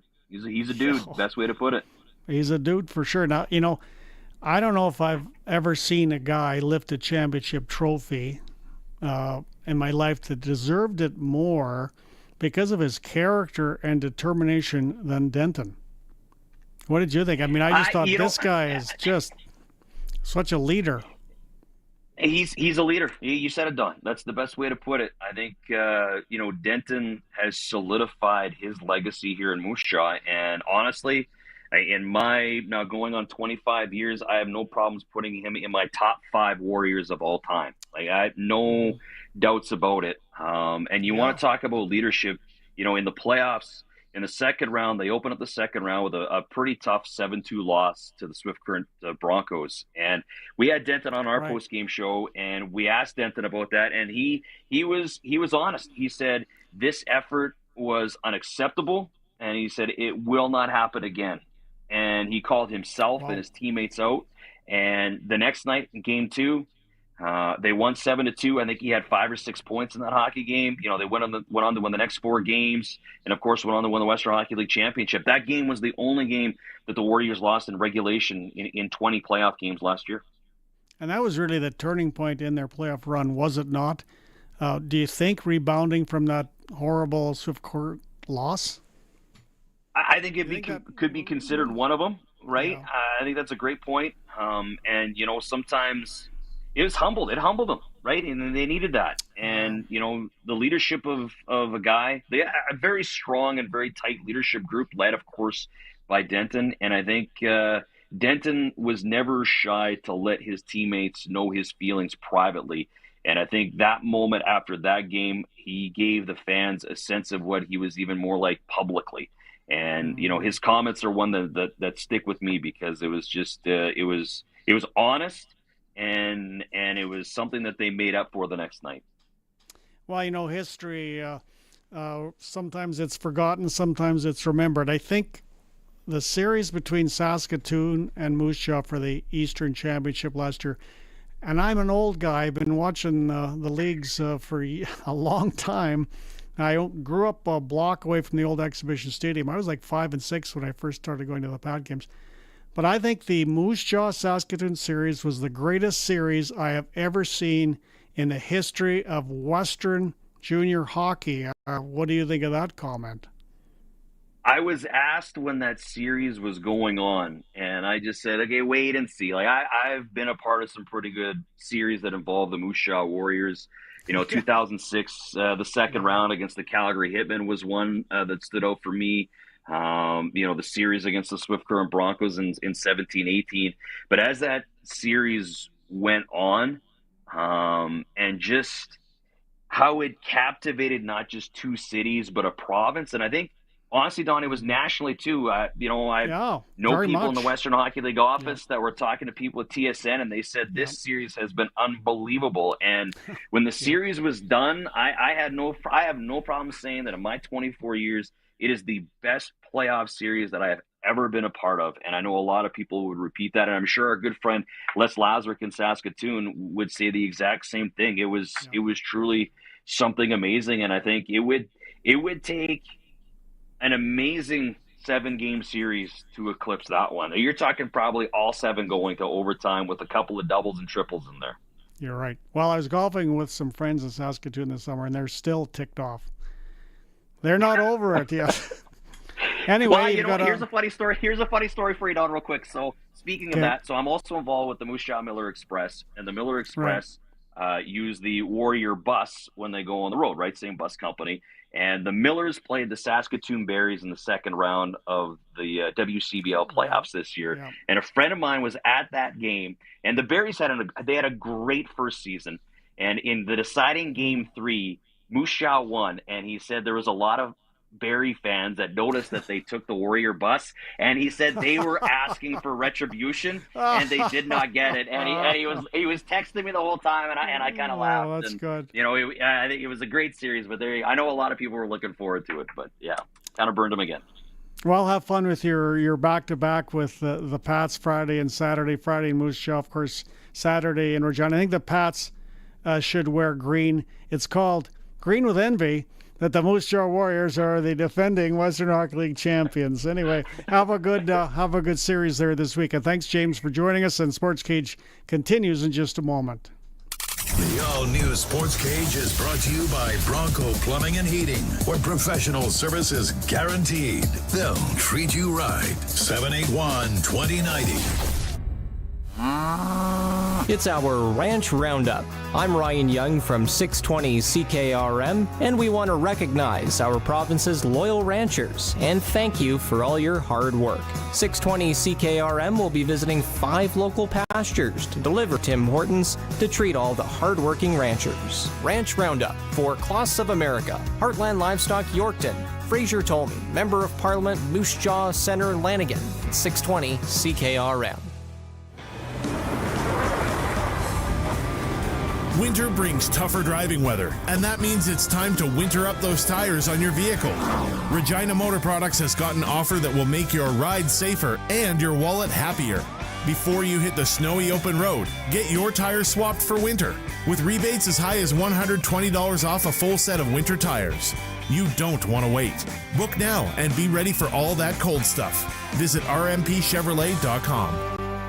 When it comes to duct cleaning, call Bronco Plumbing, Heating, and Cooling. They'll clean out the dust and debris that builds up over the summer. When you need protection, they offer a monthly plan for homeowners to get regular service done on their AC and furnace, as well as plumbing. And when it comes to furnace servicing, it's never too early to get that done too. Bronco will service your furnace and have you ready to go before winter hits. Consider it today, so you can rest easy tomorrow. Learn more at broncoplumbing.com. Some will try to tell you 8 inches is enough. Others will say 10 inches will do. But when you want a lot of pizza, you gotta hanker down with the delicious 13-inch pepperoni from Western Pizza. Why mess with a good thing? You know what you want. 13 inches of pepperoni pizza perfection from Western Pizza. Western Pizza. Big on toppings, big on taste. Dine in or take out. Order today. And get it hot, get it fast. Western Pizza. When you have a big job on the go, always head to Prairieland Rental for everything from skid steers to excavators to jackhammers. You'll get everything done with equipment just from Prairieland. You won't need to go anywhere else. And at Prairieland, you deal directly with the owner. They're very local and very Sask. They appreciate your local business and they've got everything you need for your projects. They'll even deliver. Prairieland Rental, 600 Albert Street. PrairielandRental.com. First Nations University of Canada invites you to join their annual Smudge Walk to honor the National Day of Truth and Reconciliation on September 27th at the First Nations University of Canada Regina campus. The day starts with a pipe ceremony at 8 a.m. and the walk through the First Nations University of Canada and University of Regina campuses begins at 9:30. Presentations and special announcements will follow with a community lunch on campus at noon. The first 200 people attending will receive an orange Every Child Matters t-shirt. We hope to see you there. The all-new Sports Cage is live streaming from our Century Studios in downtown Regina. Watch now at sportscage.com. Be part of the show by texting 306-936-6262. 620 CKRM. And it's Don Hewitt back with the Sports Cage. Brendan McGuire will be joining us. I don't know, he'll probably pop into the studio in about 15 minutes or so. AJ Jakubek will be joining us right now on the Western Pizza Hotline, the radio play-by-play voice on TSN of the Ottawa Red Blacks. And thanks for joining us, AJ. And Brendan and I were talking about your broadcasting career, and wow, you were actually at one time the voice of the Melfort Mustangs here in Saskatchewan.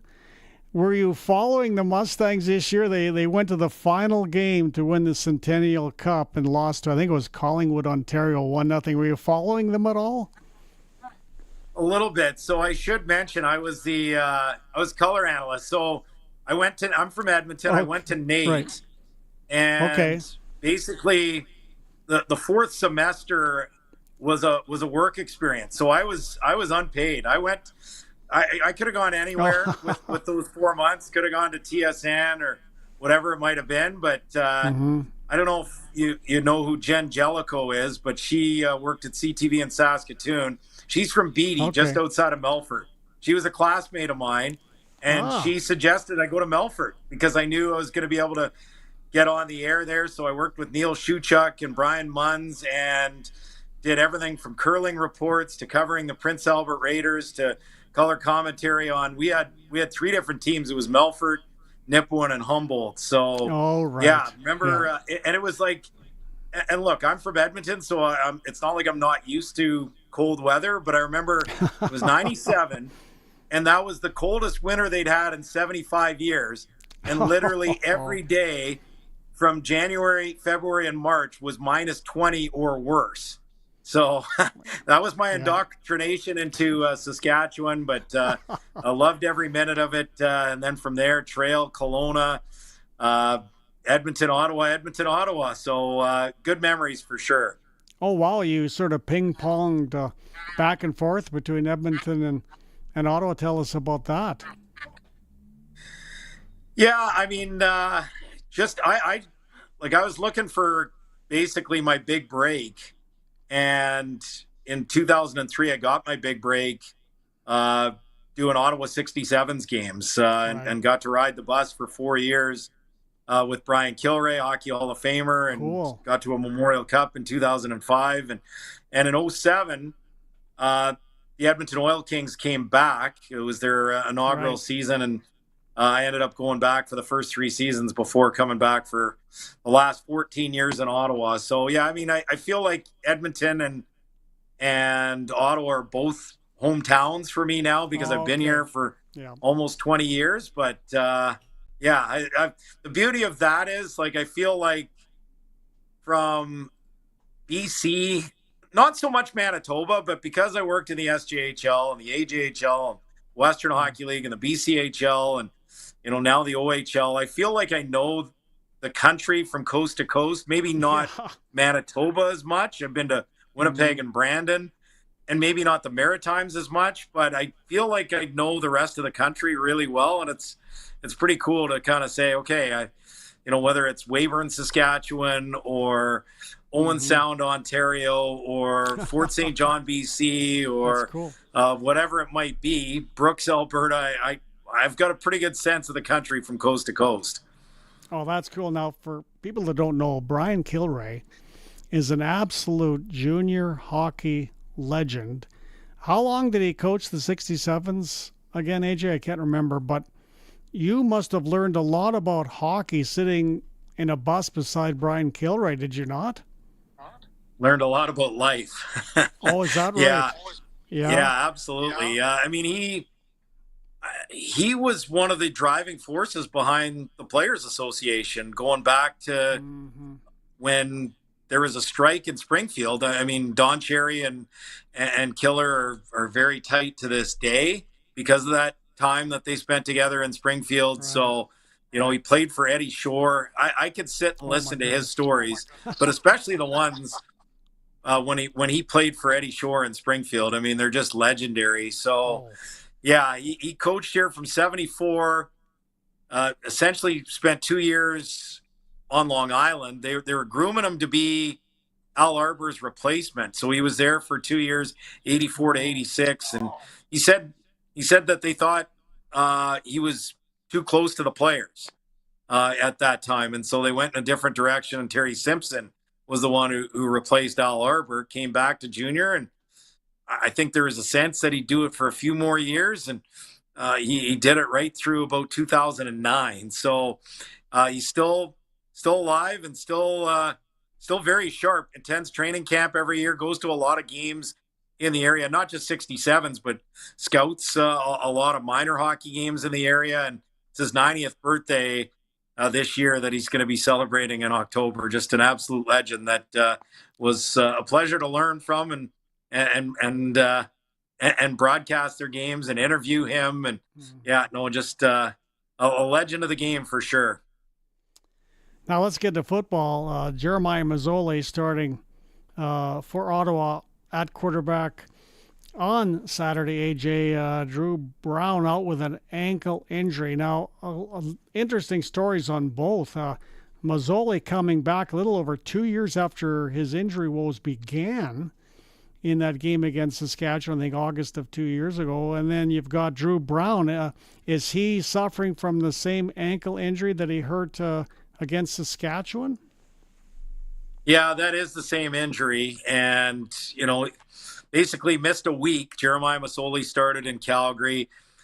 And then I think he came back a little bit too soon because he hasn't been the same player since returning. And I think most of that is just the competitive player that Drew Brown is. You hope that he wasn't coming back too soon just because he saw Mazzoli play in the manner he did and didn't want to lose his job. I don't think that's the case in getting to know Drew. But in the end, this team hasn't been as good as they were because Drew Brown was at far less than 100%. That's not the only reason. There have been other reasons. They've taken way too many penalties. They've turned the ball over way too much in recent weeks. They've been a lot sloppier than they were at the start of the season. So I think this is the right move at this time for sure. And I think Drew Brown still gives them the best chance to win when he's healthy, but there's no doubt a 100% Jeremiah Mazzoli is much better than a less than 100% Drew Brown, as we've seen in recent weeks. So Ottawa's got the luxury that they've got two quarterbacks that can win them a game. Probably the best 1-2 punch they've had since they won the Grey Cup back in 2016 when they had Henry Burris and Trevor Harris. And no doubt, you mentioned it. I mean, I don't think at this time of year you need extra motivation. Ottawa can clinch a playoff spot with a win on Saturday. They got a 3-point lead on Toronto for a home playoff game with 4 games left. So that would be massive if they could host a playoff game for the first time since 2018 as well. But there's no doubt it has to be on everybody's minds, what happened in Saskatchewan 2 years ago. And I know Garrett Marino's not there anymore. I know Craig Dickinson's not there anymore. But there was a sense that the Saskatchewan Roughriders, I mean, if you wanted to back Garrett Marino, fine, but there was a sense 2 years ago that they didn't handle that well as an organization. And I think there was a lot of frustration, certainly from Mazzoli and others in the organization, based on how they handled it, especially with the racial slur that was alleged to have been used and some of the ways that they were backing Marino on that. So there was some bad blood for sure. And you have to know that this is a game that Jeremiah Mazzoli, beyond just the obvious reasons of playoffs and everything like that, that he would absolutely want to find a way to win. But you got a pretty motivated guy on the other side in Rock Armstead, I'm sure, that feels the same way. This is going to be that quote-unquote revenge game for him as well. Now, the whole deal with Armstead, I guess he likes to be called Reichel at this point, apparently. Anyway, dismissed from the Red Blacks, as we know. Then he comes along to Saskatchewan, runs for over 200 yards. Now, you know the story from the Ottawa end about Armstead better than any of us here in Saskatchewan know. Were you surprised that Bob Dice finally said adios to him a couple of weeks ago? I wasn't, and not because of what he did on the field. I think you saw last week. We saw it here in Ottawa. This is a guy, quite frankly, he should be in the National Football League. He's an all-around back. He's got speed. He's got power. He can catch the ball out of the backfield. He's excellent in pass protection. So, there's nothing from a football perspective that is holding him back. It's disappointing that, Ottawa was, in my opinion, and I think they made the right decision, forced to let him go, because I think they gave him numerous opportunities. Like, he got thrown out of a game because of a couple of misconduct penalties, but it went beyond that. I think there was a little too much me over team. I saw it like he made a big mistake in a game against Winnipeg where there was a ball that was, was it a lateral? Was it not a lateral? Well, he didn't make the catch. You got to jump on it. He didn't. Winnipeg jumped on it, and he didn't take any responsibility after the game for it in the media. And that immediately caught my eyes. It's an easy thing to do. Just say, look, I screwed up. I need to be better. Go on. But, you didn't hear that at all. So you always kind of knew that he was one or two steps away from being out of here, unfortunately. I hope he figures it out there, because there's a great football talent for sure.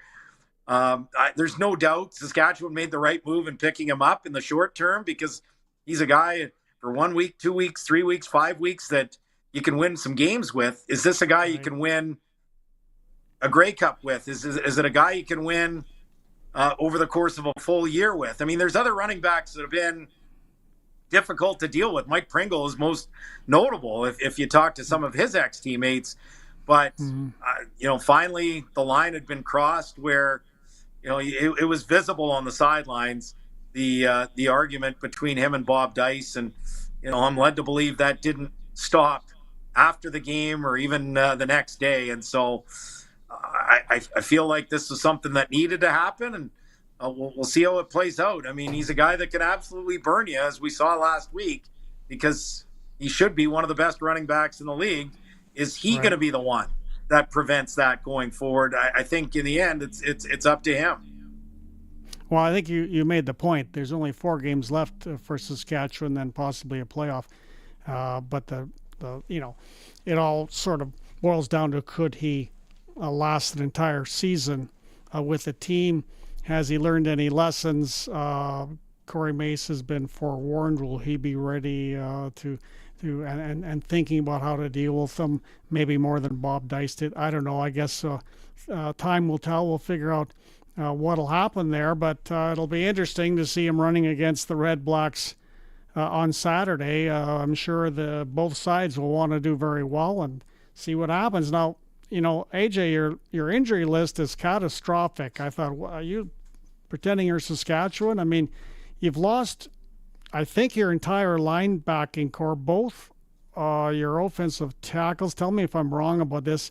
Darius Pickett, I think, is in the top 3 of defensive players in the entire league, and you've lost him. Maybe go over your injury list, and is there anybody coming back for Saturday in Saskatchewan? Well, that's the good news. There are. Khalil Pimpleton's back. That's huge. Wow. This was an offense that early in the season was struggling to kind of find its way. You saw flashes, and when Pimpleton came into the lineup earlier this season, immediately it was 3 games where Drew Brown averaged 365 yards in those three games. So just his speed, he runs a 4.2 or a 4.3 40, and you could see it the first game he played in Edmonton, caught a pass and just blew by everybody over the middle and scored a touchdown. And immediately you saw defenses play Ottawa differently, which started to open up some of the underneath routes for guys like Jalen Acklin and Justin Hardy and Dominique Grimes. So this offense has been more productive with Khalil Pimpleton in the lineup, and he's going to be back.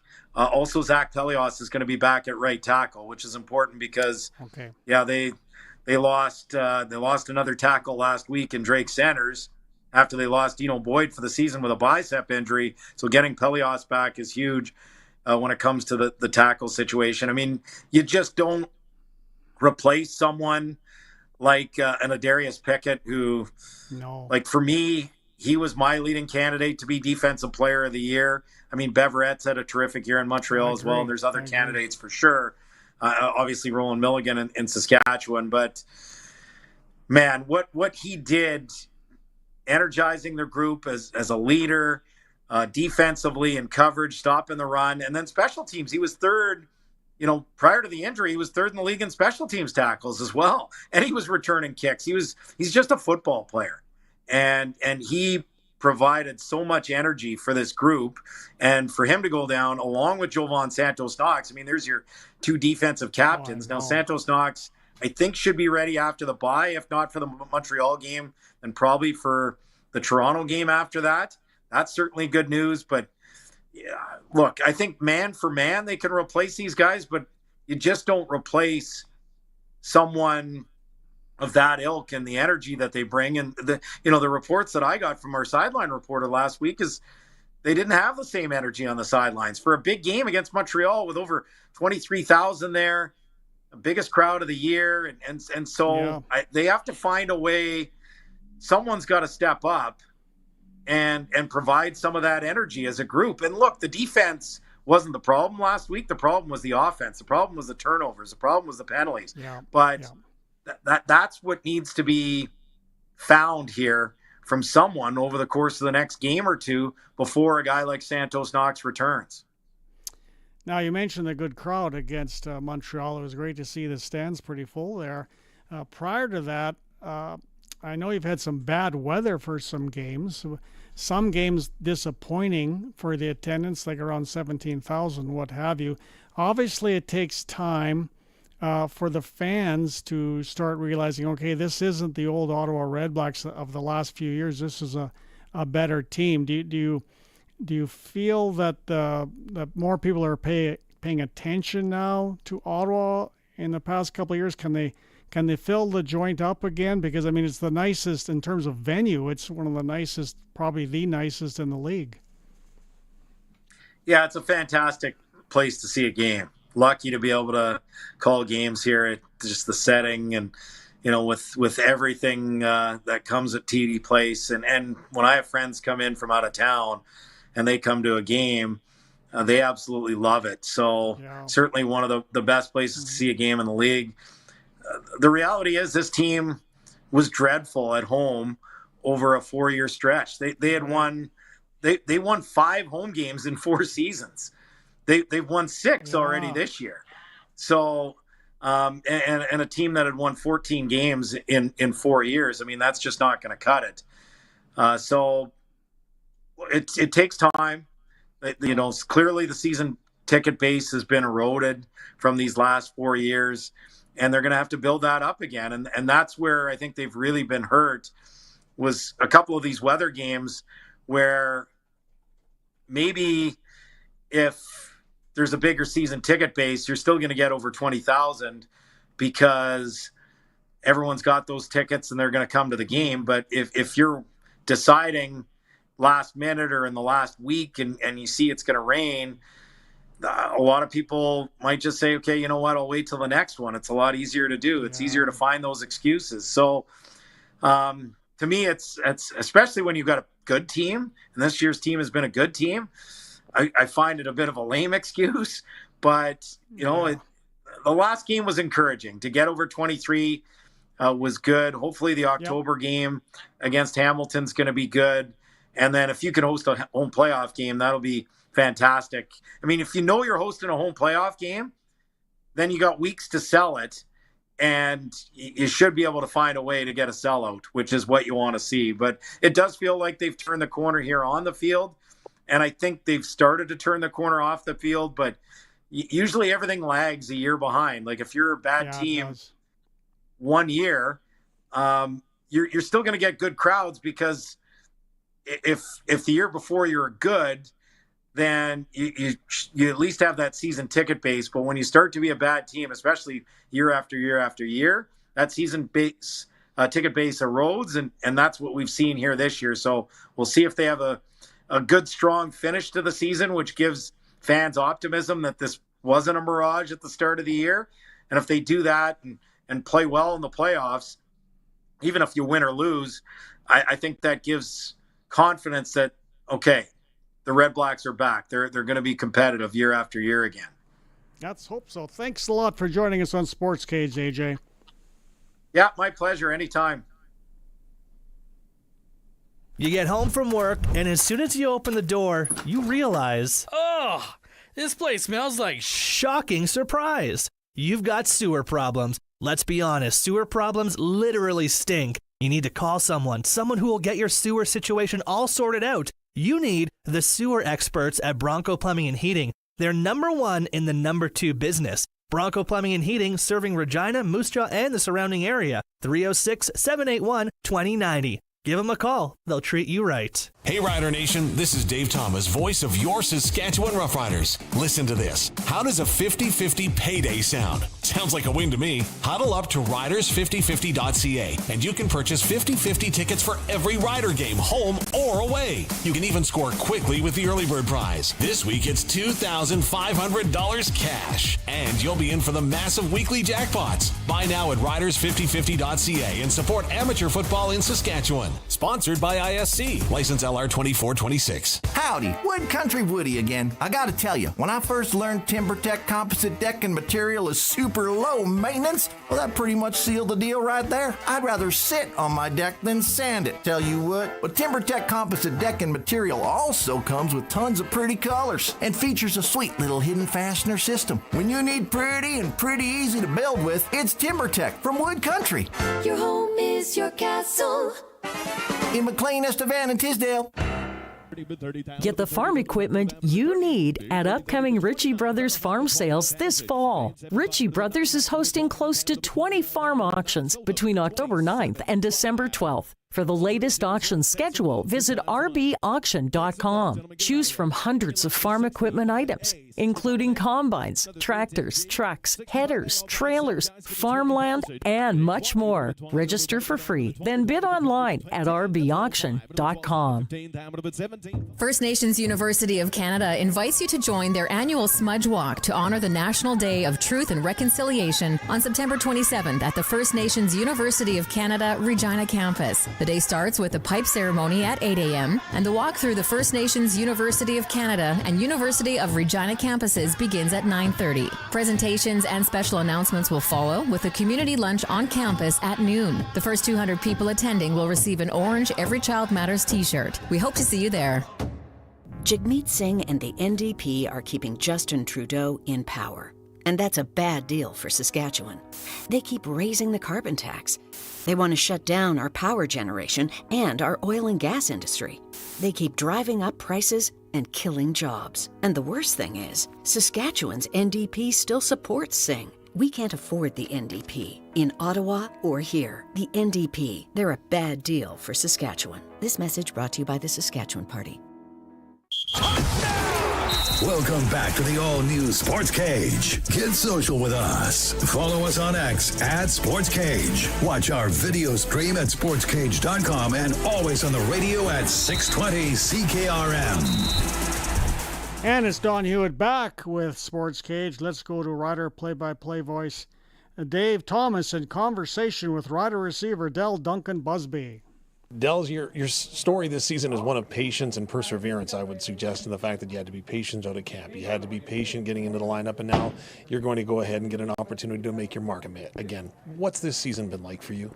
It's been a lot of ups and downs. I mean, kind of would describe it like a football game. You obviously have your ebbs and flows and stuff like that. So I would say that at the beginning, it was kind of a little bit of a low. We're on our way up right now.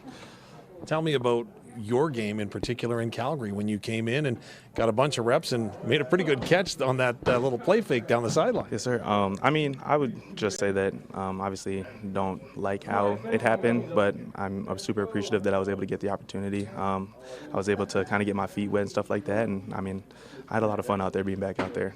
In your spot in the lineup and on the depth chart, there's a lot of physicality involved. Is that fit into what you've played with in the past and maybe who your personality as a player is?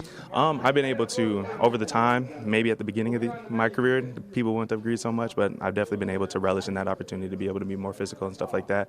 So I would definitely say that it is now becoming more of my game. Your quarterback, Trevor Harris, is very complimentary of the work that you do and says that you put in your time, whether it's in the playbook or on the field. What would your response be to that? I mean, I'm super appreciative that he has me in such high regard. Obviously, I hold myself to a high standard, and obviously it's being noticed by the veteran guys and stuff like that. But yeah, no, like I said, I'm super appreciative that he thinks of me like that. What do you want to bring to your game against Ottawa this week? perfection. As much as possible, run the right routes, just do my job. That's really all it is. Just want to be my one part of 12 and stuff like that, so just do my job. And as far as the running game goes, obviously you're a part of that, as every receiver is in this offense. How much pride did you take in that 200-yard game by Armstead last time? Oh, I told him. I said on a couple of them leads, just follow me. I'll lead you to the promised lands. But no, I'm just kidding. But I'll just, I take a lot of pride in being and doing what I have to do and stuff like that. So if I have to lead block, if I have to sub block, if I have to do anything like that, I'll do it. I'll appreciate your time once again. All the best this week against Ottawa. I appreciate it. It's time to go around the horn for Shorty Generators. Keep the power in your hands with an automatic standby generator from Shorty Generators, the standby generator experts. The final week of the Major League Baseball season is underway, and playoff positions are starting to be solidified. Let's take a look at what has and hasn't been decided. In the National League, the San Diego Padres are the latest team to clinch their postseason spot, and talk about doing it in style. The Padres turned a game-ending triple play at Dodger Stadium last night, with Dodger slugger Shohei Ohtani in the on-deck circle for a 4-2 victory, a win that would secure their NL wildcard spot. Now, also in the NL, the Dodgers have clinched the NL West, while Philadelphia and Milwaukee have done likewise in the East and Central divisions, respectively. That leaves a pair of wild-card spots still up for grabs. The Mets are currently a half game ahead of Arizona for the second wild-card spot, while the Diamondbacks are a half game ahead of Atlanta for the final wild-card spot. That means that three teams, New York, Arizona, and Atlanta, will vie for the final two NL postseason spots. Adding to the intrigue is Atlanta and the Mets playing each other tonight and tomorrow night. The Braves then wrap up their season with 3 games against Kansas City. The Mets take on Milwaukee, and Arizona plays San Diego. In the American League, the Houston Astros clinched their 4th straight AL West title last night with a 4-3 win over the Seattle Mariners. Houston joins division winners Cleveland and the New York Yankees in having secured their postseason berths. Baltimore will play in the playoffs as the Orioles have clinched the first wildcard spot. That leaves 2 wildcard berths left. Detroit and Kansas City are clinging to those spots, 2 games up on Minnesota, 2.5 ahead of Seattle, and 3.5 ahead of the yet-to-be officially eliminated Boston Red Sox. So, going into the final weekend of the season, Detroit will close out with a set against Tampa Bay before wrapping up their schedule with a series with the White Sox. Kansas City, they play Washington and Atlanta. Minnesota will take on Miami and Baltimore, while Seattle closes out against Houston and Oakland. The postseason set to open next Tuesday. And that's Around the Horn for Shore-D Generators. Keep the power in your hands with an automatic standby generator from Shore-D Generators, the standby generator experts. Not once, not twice. We give it the full triple check treatment. At eBarassa & Sons, we triple check inspect your New Holland equipment, saving your Barassa time and money. 1-year parts and labor warranty on installed CNH parts and 10% off when you spend over $10,000. You bet your sweet Barassa. We take good care of your equipment at eBarassa & Sons. Book before November 29th at ebarassa.com. eBarassa & Sons. When it's in the bin, bring it in. It's Power Bill Day. This is Tim. Hooray, hooray, it's Power Bill Day. Tim loves getting his monthly power bill because Tim's power bill is teeny. Tim has a residential solar system from Keln Solar. It powers his home, and excess power is sent back to the grid for credits on his Sask power bill. Give me those savings. Yeah. Get a teeny tiny power bill. Just like me. Woo! Get a quote on a Keln Solar residential solar system at kelnsolar.com. Uh-oh, the power's out and the lights are gone. It's dark. What do? If you had a standby generator from Shore-D Generators, you could just keep doing whatever you want. Keep the power flowing all the time with Shore-D Generators. They offer the largest selection of generators in Saskatchewan with all the major standby generator brands like Generac, Kohler, Champion, Cummins, and Briggs & Stratton. They can have it installed in your home so you'll never have to wonder what to do when the power goes out again. ShoreDGenerators.ca. Hey Rider Nation, this is Dave Thomas, voice of your Saskatchewan Roughriders. Listen to this. How does a 50-50 payday sound? Sounds like a win to me. Huddle up to riders5050.ca and you can purchase 50-50 tickets for every Rider game, home or away. You can even score quickly with the early bird prize. This week it's $2,500 cash. And you'll be in for the massive weekly jackpots. Buy now at riders5050.ca and support amateur football in Saskatchewan. Sponsored by ISC. License LR 2426. Get the farm equipment you need at upcoming Ritchie Brothers farm sales this fall. Ritchie Brothers is hosting close to 20 farm auctions between October 9th and December 12th. For the latest auction schedule, visit rbauction.com. Choose from hundreds of farm equipment items, including combines, tractors, trucks, headers, trailers, farmland, and much more. Register for free, then bid online at rbauction.com. Hi, this is Stephen Arndt from the Tire Stewardship of Saskatchewan. We're the ones responsible for recycling your tires. We're a non-profit corporation that was established to serve as the scrap tire recycling program operator in Saskatchewan, approved by the Ministry of the Environment. We're responsible to all stakeholders, including consumers who pay the tire environmental fee, the collectors, the Ministry of the Environment, and the people of Saskatchewan. Visit tssk.ca to see how you can recycle your tires.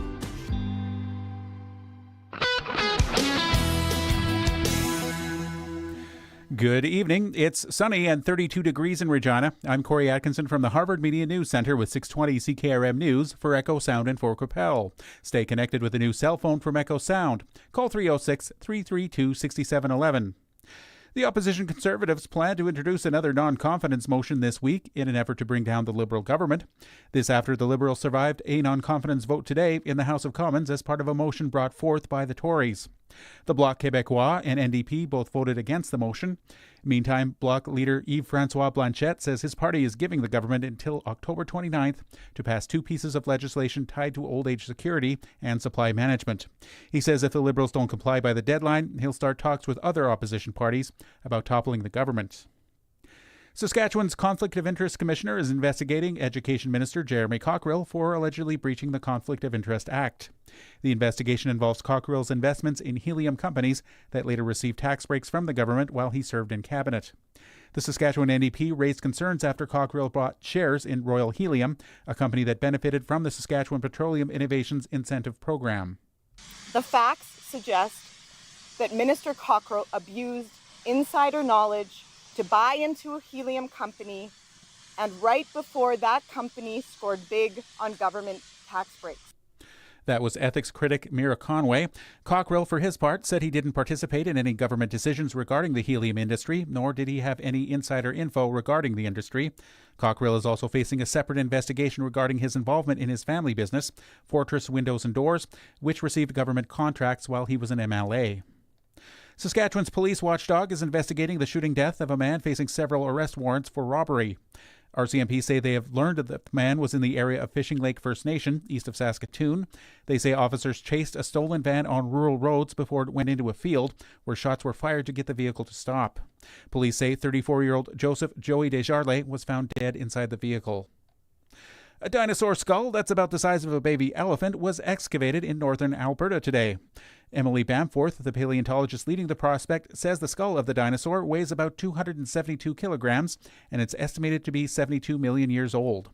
The dinosaur is the smaller, older cousin of the Triceratops and is known for the bump on its nose and over its eyes. So this skull that we have, we nicknamed it Big Sam, and it is one of the biggest that's come out of the bone bed, if not the biggest. It's also one of the most complete, primarily because of the way that it is preserved. It's actually preserved upside down, as if the animal was lying on its back. Bamforth says the Pachyrhinosaurus was found last October in a dense bone bed where a herd died together. That's your 620 CKRM News. Read more stories from around your community and around the province at sasktoday.ca and 620ckrm.com. Weather is next. You are my sunshine, my only sunshine. You make me happy when... Uh-oh. There are some things that can get spoiled. A sunny day, maybe. Aw, and no umbrella or anything. And then there's Echo Sound, your SaskTel authorized dealer, where they have all the top-of-the-line smartphones with all the latest features. With such a wide selection and so many great plans, nothing can spoil it. Yay, rain! Echo Sound, your SaskTel authorized dealer in Fort Qu'Appelle. EchoSound.ca. It's 5:03, and I'm Corey Atkinson with your 620 CKRM Precision Weather, brought to you by Line-X Regina. Serious protection, killer looks, 1865 McCarra Street, and for Croft Electric. 27 years of trusted, reliable home, farm, and commercial service. For all electrical needs, croftelectric.com and all socials. Now here's Precision Weather meteorologist Phil Spivak. Clear and a bit breezy through the night. Temperature backing down to 15. As the night goes on, though, the wind will tend to settle down a bit before picking right back up through the day on Thursday. It's going to be a warm day, not quite as warm as we saw today, but warm nonetheless by late September standards. Low tonight 15, high 25 tomorrow. Winds could gust 60, even 65 kilometers per hour through the afternoon. But then the wind starts to back down for Thursday night. A clear sky, lighter wind, dry air, falling off to 6 degrees. And Friday is mild. The wind starts out light, picks up for a little while, then finally settles back down. This will be a more general settling down. It'll stay as a lighter wind through the weekend. Stay mild, though, too. 26 degrees on Friday. 24 with a mainly sunny sky on Saturday. And abundant sunshine will continue into Sunday. Temperatures still in the low 20s, backing off into the teens, though, by Monday. With your 620 CKRM weather forecast, I'm Precision Weather meteorologist Phil Spivak. Around the province at this hour, Saskatoon is 32, Swift Current 31, Assiniboia 33, Yorkton Melville 29, Moosomin Broadview 29, Estevan and Weyburn are both 31. At this hour in Moose Jaw, it's sunny, winds from the south at 35, gusting to 52, and it's 34. Regina is also sunny, winds are from the south at 41, gusting to 50, and it's 32. For more local news that matters to you, subscribe to the daily newsletter. That's asktoday.ca. When you want the best for your truck, you want Line-X. Your truck has withstood the harshest elements Saskatchewan has thrown at it. Rocks, gravel, rain, sleet, and snow, and left with no chips, no rust. Line-X protective coating keeps your truck's bed liners, rocker panels, and bumpers looking like brand new. Don't settle for Brand X. Go with Line-X. It's serious protection. Come see why everybody loves taking their truck to Line-X Regina for their rocker panels, bumpers, and more. Line-X. Make your truck complete. 1865 McCarra Street. Croft Electric. You've probably heard of us because we've been around for over 27 years. We do commercial and residential work? Yes. We do permanent holiday lighting? Yes. We do cabins? Yes. And farms? Yes and yes. We're an authorized Generac generator dealer. We are a full-service electrical company with the experience and the people to service all of your electrical needs. We are Croft Electric. We will be here when you need us. Do it right, do it once. Follow us on all social and call 306-586-1333 to book.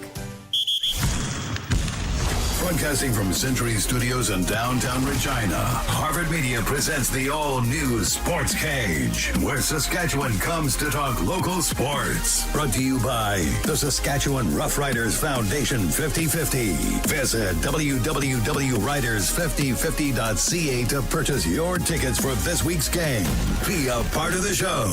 Call 1-866-767-0620 or text 306-936-6262.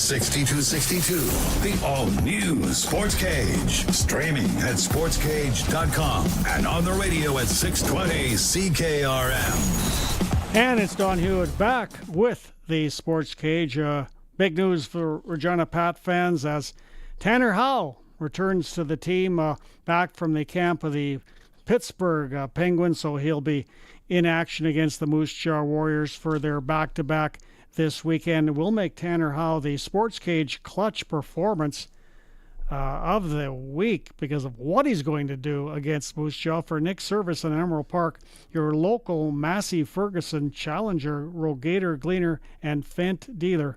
Please call them at 306-781-1077. Now, for our special guest, Claire Hanna of TSN Ottawa now joins us on the all-new Sportscage. Claire, of course, was a transplanted Saskatchewanian via Calgary, at one time working for Global Saskatoon and CTV Regina. Claire, of course, is a former member of the National Women's Volleyball team. And thanks for doing this, Claire. You just had a big meeting with the Senators, and you popped into your car after the dinner to join us here in Saskatchewan, and we really appreciate it. Now, I know you literally got out of this dinner with the Senators and TSN, and I know you had really sort of commit to us because you're so busy on a daily basis.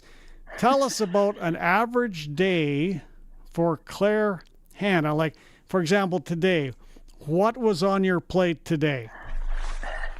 Okay, well, first of all, Don, it's so awesome to see your face because when we've done these in the past, it's just I've only been hearing you. And so I just want to give you like a little hug through the screen. You look great. I'm getting a lot younger, as you can see. Honestly, you haven't aged since we worked together. You're looking great. You lie like a rock. Anyway. It was a busy day. And Yep. right now, training camp is kind of a crazy time because you've got double the players, right? Like all these NHL teams are going to whittle their teams down for opening night roster. So today, and keep in mind, last night we actually covered the Battle of Ontario. The Leafs were in town for a preseason game. The Senators won 2-1. So I was at the rink till about 10:30 last night. So this morning, the first group of skaters, there was 2 groups of skaters. The first group was on at 10:30. Got there honestly, I usually try to get there half an hour before practice. Today I got there at 10:15. While practice is happening, you're taking notes, you're looking at who's out there. I was really looking for Linus Ullmark, the goaltender for the Senators, because he's something got tweaked during training camp. He hasn't played in a preseason game yet. So the first thing I noticed was he was on the ice early, along with their other goaltender, Levi Merilainen. But anyways, as practice is going on, you're looking at the line combinations. You're looking at what they're practicing. Is it special teams? Is it power play? Is it battle drills? Travis Green, the new head coach of the Senators, is running these guys hard. He expected everybody to be in good shape because practice involves a lot of conditioning. So that first practice was just over an hour. Around 11:45, we put our requests in. We go interview players after. The first group, I think we interviewed Tyler Clevin, Ridley Gregg, Thomas Chabot. And then after those interviews, then we go out and do it all over again for the next practice group. And each group is divided, I'd say, pretty equally with regards to skill and level. So, one group's got Stützle, Kachuk, Giroux, but the other group will have like Cousins, Perron, Pinto. So it's not like all the studs are in one group. And then we did it all over again. After practice, I'm asked I have a conversation with my assignment editor at TSN. We talk about the big storylines. Today, the big one was Linus Ullmark, whether he was going to be playing. Also a big storyline today, Claude Giroux's car got stolen overnight. And so, isn't that nuts? And, it's too bad. And his wife put out a couple tweets talking about the incident. And I think what they were disappointed with, which I'm happy it got some attention, but they didn't know whether to call 911 or not, because it's like, is this an emergency? And they didn't want to call 911. But the issue was the line that they were given to call to report a stolen vehicle. Well, the police station didn't open until 10 a.m. and they discovered this, I think, around 7 in the morning. So, I'm like, you should be able to report a stolen vehicle immediately, regardless of who you are. So, in putting it out there, got a lot of attention. But anyways, so we're deciding what storyline to cover, and then we go shoot some hits for SportsCenter, for online, and then that gave me about an hour breathing room to walk my dog before heading to this working dinner. So it's been an exciting day, but sometimes I'm like, where do I fit in doing laundry? Wow, the day in the life of Claire Hanna. Well, never a dull moment, Claire, for you. And there's never a dull moment in the day in the life of Claire Hanna. I know that for sure. So, watching Travis Green, the new head coach of the Ottawa Senators, what's your impressions of him so far, Claire? He's demanding. At one point in practice, he stopped practice and called out a couple guys for sauntering to the blue line. And he said, I'm not going to repeat the words, but he said, we flip and sprint to the blue line. Then he stopped practice at another point to just call out how they were executing the drill. He's very detail oriented. And I think that's good for this group, because this is a group with still a lot of young players who I think continue to mature, but he's trying to accelerate that process of maturity. So, but he's demanding, but he's fair, is the impression I get. And I find he's also a really good communicator. At the end of one of the practices, he was like, you know what? I'm happy with how that practice went. And judging on how he was stopping practice, I thought, oh, maybe he's going to be upset. But he was like, no, you guys, I really liked it. You adjusted well. We paid attention to those details. And I think he's trying to get to know each player individually and what makes them tick, what motivates them. And I always respect that in a coach. So it's going to be interesting. I mean, I don't think any of this preseason counts. It's just going to be what happens puck drop when they host the Florida Panthers to open their season. Now, when you look at the Senators right now from an exact year ago, do you like what you're seeing more now than you did a year ago? Well, I think they've added pieces that were important, and you might not have. So a year ago, I think coming in, everybody was excited about Jacob Chychrun doing his first full season. At the time, Dominic Kubalik, who had come from Detroit in that trade with Alex DeBrincat, people were like, oh, well, he's pretty good.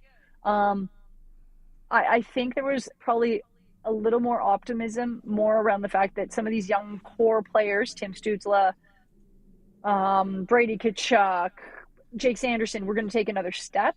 But I think what was really tough for the team was they still didn't have a lot of veterans around them who knew what it took to win a Stanley Cup. Look at the roster now. You've added David Perron, but you've added guys like Nick Cousins, who just won a Stanley Cup with Florida. Yeah. Amadio, who won a cup a couple of years ago with Vegas. Guys who know what it takes.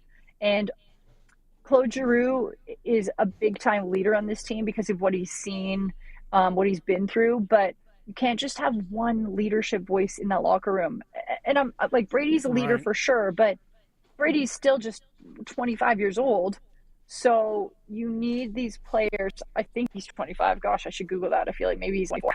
But he's young. Yeah. But he's been there now for a while. Claude Giroux's, yeah, but he's not going to be the only voice that carries some weight and experience with it. And that's going to be huge. And so for that reason, I think that this team just feels a little more stable. Interesting. Now, big news, of course, in the nation's capital, that the Ottawa Senators, we're not sure exactly when, but they're going to have a new arena, a real revitalization for the franchise, to say the very least. It's in an area called LeBreton Flats. So tell us about where the heck is LeBreton Flats? First of all, you nailed the pronunciation. Well done, Don. Big points for you. So LeBreton Flats, if you have been to Ottawa, most of you would probably have been to Parliament Hill. It's a tourist location. So if you're staring at Parliament Hill and you walk to the left, which would be the west, walk for about 10-15 minutes, you're going to get to LeBreton Flats. So it's just on the outskirts of downtown, but I would still consider it very much downtown. They've got an LRT, a light rail transit system, that's had its issues, but that runs right by LeBreton Flats. So there's the convenience of knowing that you can take public transportation to where this future arena will be located. And it's in an area also that's really close to Gatineau. And one thing that Michael Andlauer, the new owner of the Ottawa Senators, has really been pushing is to make sure that Gatineau feels included. Because if you go to a lot of the Senators games, there's a bilingual aspect, but it's mostly English focused. And there's a huge opportunity to capture that that fan base over in Gatineau. So there's also this new location.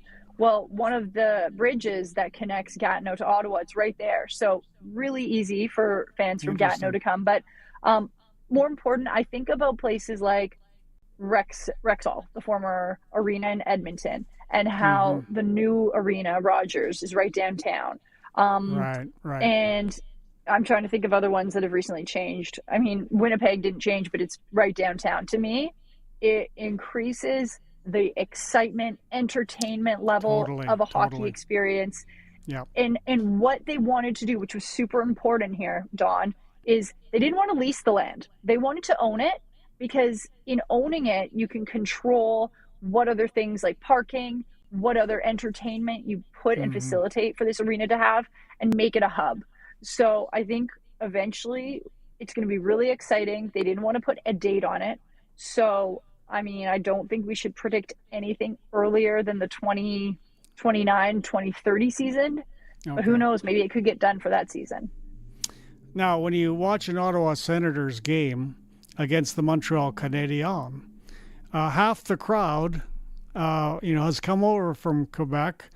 They're wearing Habs jerseys. I think that's one reason Ottawa sort of got Montreal's number. They get so ticked off that half the fans at their home games when Montreal's there are Montreal fans. So I guess the big question, it's interesting what you just said, is the big question, can the Sens steal French fans from the Canadians with their new location? Yeah, it's a great question because right now I would say I don't know if those Francophone fans feel not respected, but I don't know if they feel that the Ottawa team wants them. And so I think in some of these moves, I've already noticed it right away in that the intro last night was the first preseason game, but it was the first chance that we had to look at the Jumbotron in the intro. It was so much more bilingual. And so I'm starting to think, well, if I feel more included and wanted to, as that Ottawa wants me to be a fan and are making this an open space for me, I'm going to be more willing to go over there. So I think that'll be interesting to see if there's a shift. But just for people geographically, Montreal's about 2 hours drive, like an hour 45. Gatineau's, depending on where you are, like a 5-minute walk over a bridge or a 15-minute drive. It's right there. So, and there's a lot of players, for example, Claude Giroux, he used to play in Gatineau for the Olympiques when he was younger. Thomas Chabot is, I know he's from Quebec, but I'm trying to remember where, because I had the impression that it wasn't too far from Ottawa, but there's some of these players who are Francophone, David Perron now, and that's also massive to connect with that French fan base. And what's interesting is when we do scrums with any of the Francophone players, it starts in English, and then it always ends in French. That's really cool. So they can offer their perspective, opinion in French, which is massive. Oh, huge. Now, Brendan McGuire has now joined us in studio, Claire, one of my sidekicks in various means and methods. Brendan, do you have any questions for TSN's Claire Hanna? If somebody's going to switch from being a Habs fan to a Sens fan, what kind of Habs fan were they to begin with? No, I wanted to ask you a little bit on the... See, I'm not used to this video thing. I'm like trying to set her up, but I'm failing. There we go. I got to look opposite on the camera there, face for radio. I want to ask you about this football game coming up this weekend. I look at the Red Blacks, and they were really a feel-good story early on in the year. They've lost 3 of their last 4. The injuries are starting to mount, not unlike Saskatchewan. Does it feel like the bud has fallen from the bloom a little bit with this Red Black story for 2024? Yeah, definitely. I think that to some extent, it's simmered off, if you will. But at the same time, this is a team that over the course of the past couple of years has collected 4 wins total in their season. So for them to have 7 is a total game changer. And I think it's only a matter of time before they get that additional win. They need 1 win to clinch a playoff position. We know that Montreal's pretty much got it locked up that they're going to be hosting the East Final. But I think that, and Hamilton's coming up too. They didn't have a very good start. Now they've got some momentum. But this fan base, what's impressed me and actually shocked me is, given their record over the past couple of years, when I was on the sidelines last year, the year before, I just figured, okay, there's going to be, not that many people in the stands. They come out and they support their team. And it's part of the reason is the location in Lansdowne. It's right in Ottawa. There's so many bars everywhere. It's just like, it's a good time. Maybe you come for a beer and you stay for the Red Blacks game. But this year, I think it was 20,000 people at their last game when they hosted Montreal. And that's massive. That's like, you're getting into, let's call it Western CFL territory with numbers like that. Yeah. And so anyways, there's still so much optimism because this fan base is like ride or die Red Blacks, which is really impressive. And I think that the team, they rallied around Jeremiah Masoli when he got in earlier this year when Drew Brown was out. That was such a feel-good moment for the team. Like, when I talked to players after that game, they said the amount of joy and like some of them crying in the tunnel Really? for just that pure excitement because they thought Jeremiah Masoli might never play again. You know, Jeremiah always believed it, but given some of the injuries he'd been through and the timing of everything, that was an amazing comeback story. And so, you know, he got in a little bit last week, and then, you know, he's starting this week, and what a matchup. I mean, he's playing against the Riders, the team that almost to some extent ended his career back when, Marino, right? Right. Oh yeah, we remember him. Like we tried to forget all you about remember him. but Garrett Marino. Yeah. Just it's been a while since I've said that name. Anyways, I think there's a lot on the line, and then Armstead too, who got cut by the Red Blacks a couple of weeks ago. He's going to go up against his former team. Like I'm envious that I'm not on the sidelines because there's so many great storylines. I feel like the Riders' downhill issues kind of started that day when Garrett Marino put that hit on Jeremiah Masoli, and I remember being in the post-game media conferences, and usually everybody's hooting and hollering, they're happy after a win, they're 4-1, and they weren't. It felt like there was this dark cloud hanging over. I remember Duke Williams saying it just wasn't a good hit, and it just took the air out of the balloon for that season. The air's been out of the balloon ever since. I almost feel like the curse has been lifted maybe now that Jeremiah can come back and he can start in this stadium. Is there any sense as to whether or not he's all the way back to who he was before that injury two and a half years ago? Yeah, what I'm saying is when he led the Riders to that victory, I think it was against the Calgary Stampeders. When he led the Red Blacks to the victory against the Calgary Stampeders in August. That's what I mean. That was the first time we'd seen him on the field in forever, and I think a lot of people wondered, but he ran a great offense. And Calgary at the time, I know they've lost a lot now, but that was still when they were like, you know, doing okay, and that really took the wind out of the Stampeders' sails. So I think, and even this past weekend when he goes in, he throws a touchdown pretty much right away. So I think Jeremiah, because of the experience he's got, and I think he's been doing a good job of staying in shape. He's always been at practice. You guys, like, throughout the past 2 years, he's been at every game on the sidelines. And I know he's always in the quarterback room. He's always doing the film. So he hasn't missed a beat behind the scenes.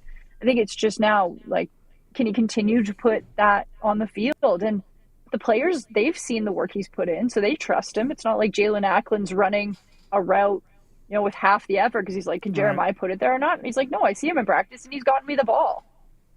That's cool. Now, Claire, we only have about a minute and a half left. I just wanted to get your quick thoughts on you calling the beach volleyball at the Olympics this summer. That must have been really cool. You were calling the action. You did a fabulous job because obviously you're an expert in volleyball as a former national team player. But it must have been so cool to see those gals get right to the gold medal against Brazil and take home silver for the first ever time.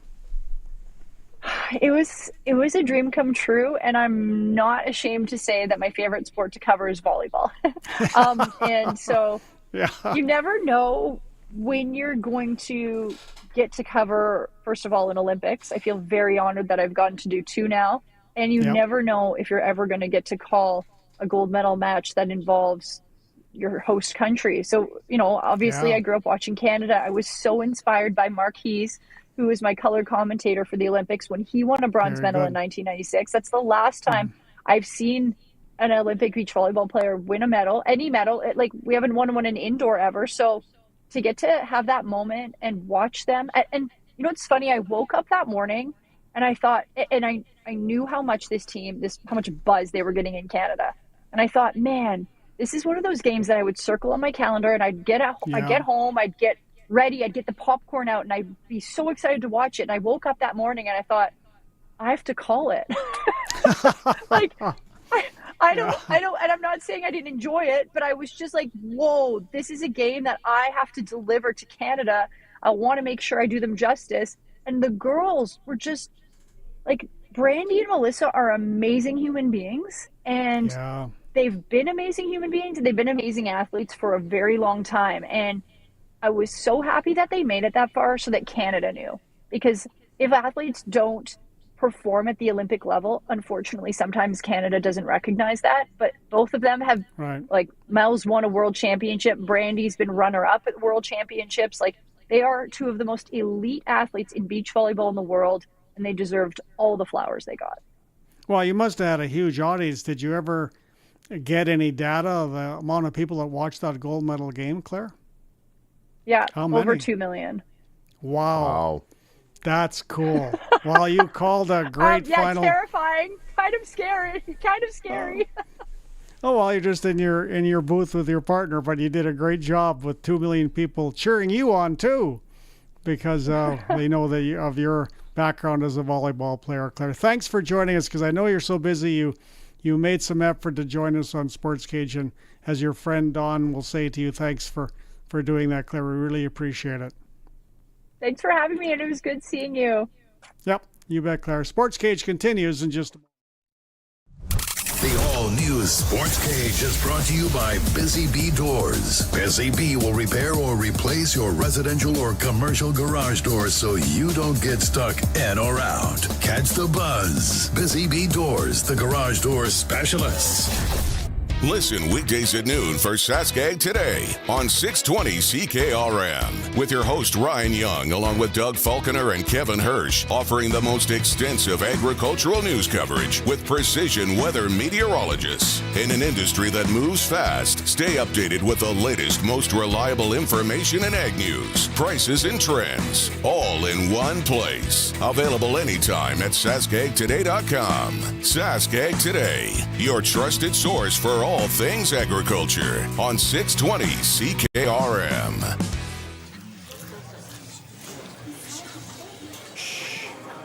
Coming soon from the people. Another sequel? Could it really be as good as the original? In the case of CAA Insurance, it can. It's from the same people that bring you CAA Roadside Assistance. And just like you can count on CAA to help when your car breaks down, you can count on CAA Insurance to help keep you and your family protected. Call it an instant classic. CAA Insurance Company, making things better. Hey Rider Nation, this is Dave Thomas, voice of your Saskatchewan Roughriders. Listen to this. How does a 50-50 payday sound? Sounds like a win to me. Huddle up to riders5050.ca and you can purchase 50-50 tickets for every Rider game, home or away. You can even score quickly with the early bird prize. This week it's $2,500 cash. And you'll be in for the massive weekly jackpots. Buy now at riders5050.ca and support amateur football in Saskatchewan. Sponsored by ISC. License LR 2426. Tiny toppings and cardboard-flavored carbs are not what you get when you order from Western Pizza. But they haven't just perfected pizza. No, my friend, add Caesar salad to that list, along with satisfying garlic toast, baked lasagna, crispy chicken wings, and every other item on their extensive menu. Western Pizza makes food for hungry people. So if you're only kinda sorta hungry, you should invite more people. Western Pizza, big on toppings, big on taste. Hi, this is Shannon Forrester with Floor Coverings International. People tell us our mobile flooring showroom and seamless service experience is an easier way to buy flooring. Our consultation takes place in your home, and from our on-time, on-budget installation to our final walkthrough, our team is with you until you're completely satisfied. Check out our Google reviews and see why we are the 5 stars of flooring. Don't let our name fool you. We are locally owned and operated. Visit floorcoveringsinternational.com today. Get the farm equipment you need at upcoming Ritchie Brothers farm sales this fall. Ritchie Brothers is hosting close to 20 farm auctions between October 9th and December 12th. For the latest auction schedule, visit rbauction.com. Choose from hundreds of farm equipment items, including combines, tractors, trucks, headers, trailers, farmland, and much more. Register for free, then bid online at rbauction.com.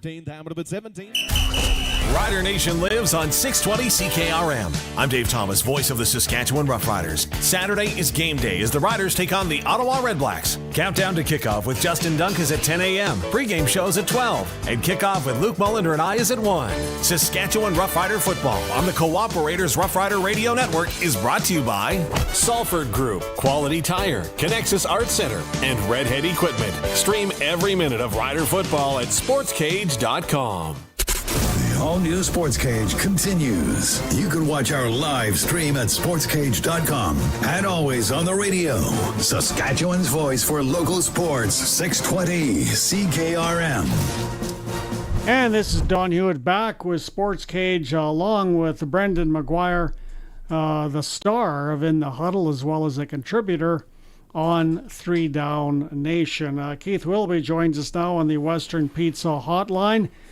Keith, of course, at the University of Saskatchewan Edwards School of Business, but now he's getting a little more famous than that as the #1 CFL stats and analytics guru in the country. Welcome to Sportscage, Keith. We can't get Thank enough you, Don. of you. I appreciate the introduction. Oh, we can't get enough of you, Keith. Now, let's just go over quickly your latest computer simulation, projecting the Riders to finish 3rd in the West with an 8-9-1 record, projected to play BC in the Western Final, 10% probability to win the Grey Cup, 50 to host a playoff game, and now, Keith, this is the good news, 94% probability for Saskatchewan to make the playoffs. Now, Don and Brandon, what a difference a week makes. So this past week, going into this past weeks of action, the computer model had the Riders about a 62% probability to make the playoffs, but you take the Riders' impressive win over Calgary in McMahon, the first win by the Riders in 63 days, which was nice to see, combined with Edmonton losing to Winnipeg in a contest up in Edmonton. That's pushed Edmonton down a little bit, elevated the Riders. So right now the Riders looking good for a playoff position from the computer model, and it's us and BC neck and neck as we go to see who's going to finish second in the CFL. Again, right now the computer model has a slight edge to the lines. Keith, when I look at all of that, the one thing that makes me agree with that the Rough Riders have a good chance to get into the #2 spot is a simple fact that BC seems to have a bit of a quarterback controversy, and we've seen that rip teams apart before, especially BC. I think of Casey Printers and Dave Dickinson back in the day. But the Rough Riders have had so many struggles late in the season, and this goes back to 2021. Are we maybe getting a little is the computer getting a little overzealous, kind of like Rider Nation over one win over not a last place team, but a close to last place team? I guess they are a last place team now.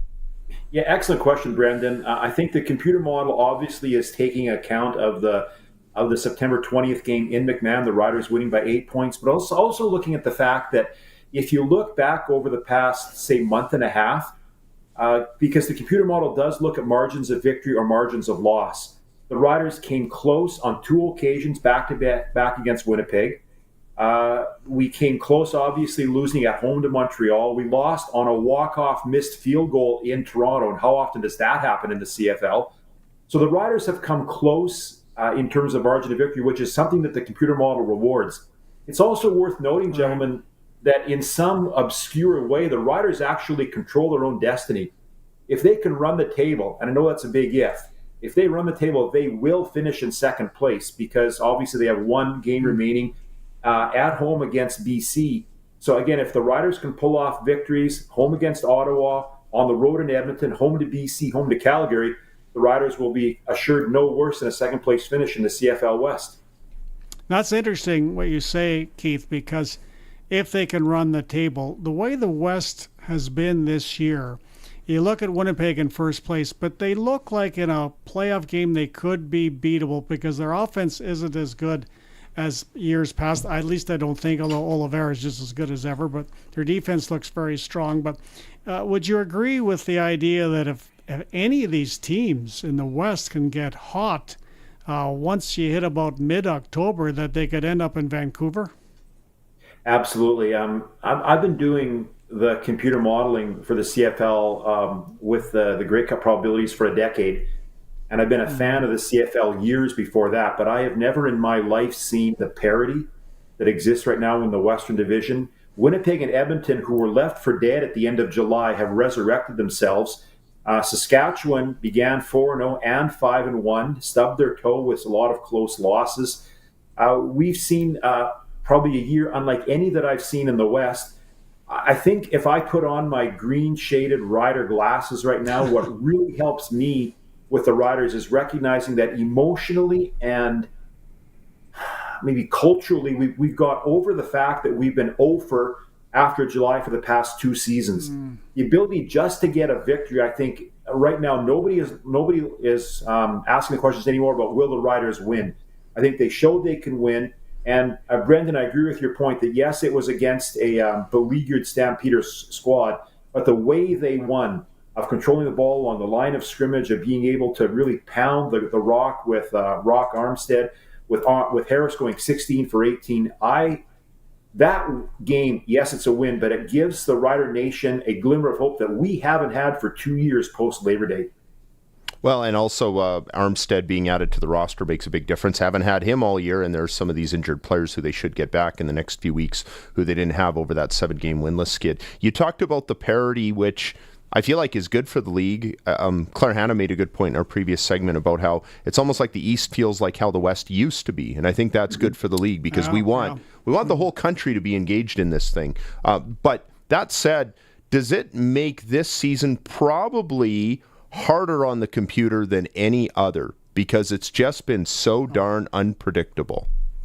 Absolutely, Brendan. In fact, what happens this year especially is there's so much volatility from week to week with the computer models.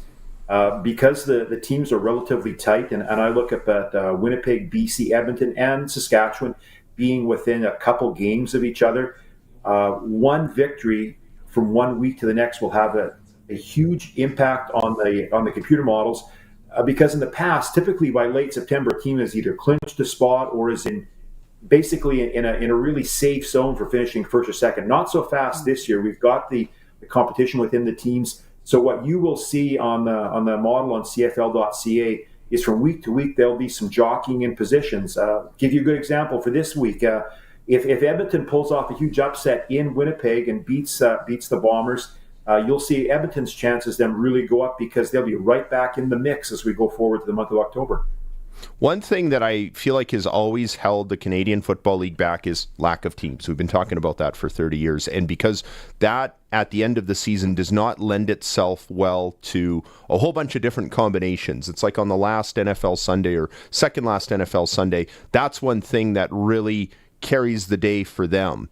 I feel like because of what you're talking about and the volatility, this might be the best last 2 weeks of the CFL coming up with so many different combinations. There are going to be more possibilities in the last 2 weeks of this season than we have seen maybe in our lifetime. Do you think that that's a fair possibility? And I understand that I'm talking about 30 years of data that's not available at our fingertips. Yeah.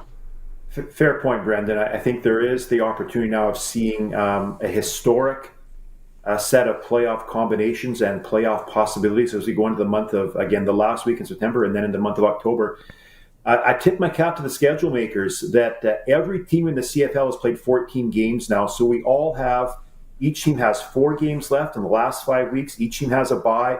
So we're seeing this good balance of games to be played. And I will admit, from the schedule makers' perspective, I think they've done the Riders a favor. Historically, we play better at home than we do on the road. Any team does in the league. But the ability for the Riders to finish 3 or 4 at home and to finish, again, having a home game against BC, which will be important.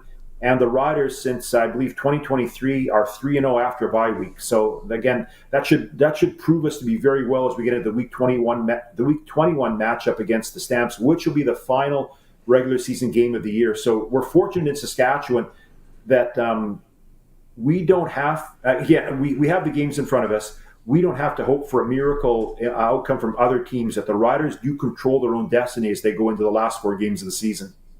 I guess you could almost have a bet. Saskatchewan has the bye in the second last week of the regular season. Then they play their last home game and last game of the regular season for the entire league is Calgary and Saskatchewan. We can make a bet. Will that game mean anything? Can we find that on a sporting app? I mean, what are the odds? Is it going to be Saskatchewan has to win?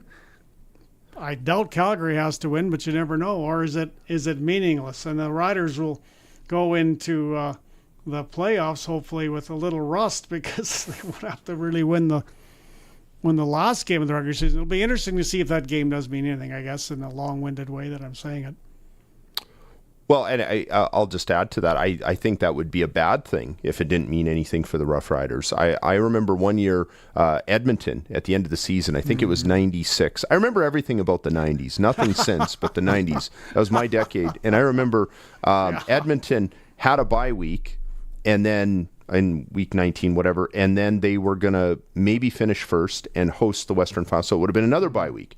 And Ron Lancaster, who many of us think is one of the greatest, maybe the greatest coach ever, said he didn't think that would be a good thing. He said, I don't know that I can keep them crisp through that time period. So I feel like if the Riders have a bye, then a meaningless game, I don't think that's going to be good for them to tune up for the postseason. But that's just me.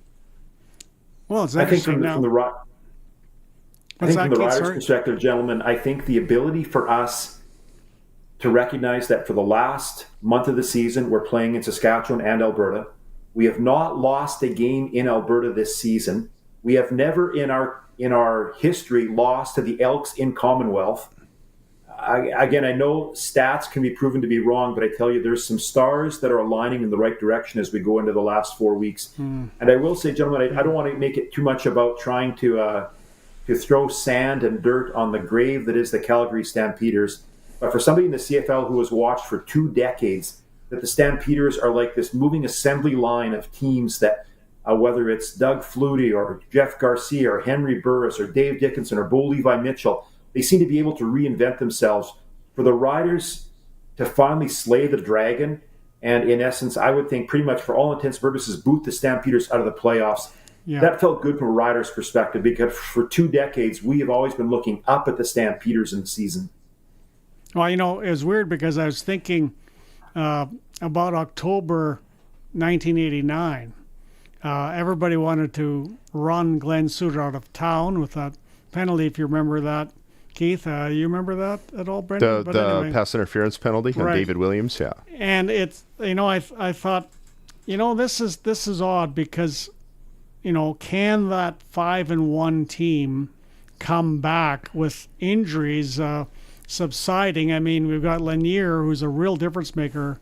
Looks like he'll be playing Saturday against Ottawa. There'll be a few more coming in, and could we see something like 1989?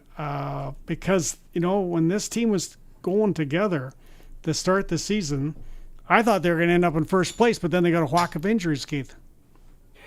They do, and I think that's why there's some optimism right now that when I look at the Riders, and not that I am his agent, but there is something going on with Nick Jones. And I know a lot of us who follow the league, often we don't really look at the offensive line. We tend to look at the quarterback, the receivers, the running back. Take a look at that Calgary film. Nick Jones is a human road grader out there playing right guard for the Riders, creating huge holes for Armstead and for Thomas Bertrand-Houdon and for Trevor Harris, who had a couple runs from the quarterback position. There is strength right now along the O-line, and as these injured players get back and healthy, I think we're going to have a better and better unit right now, and I think that's what leads me to some optimism.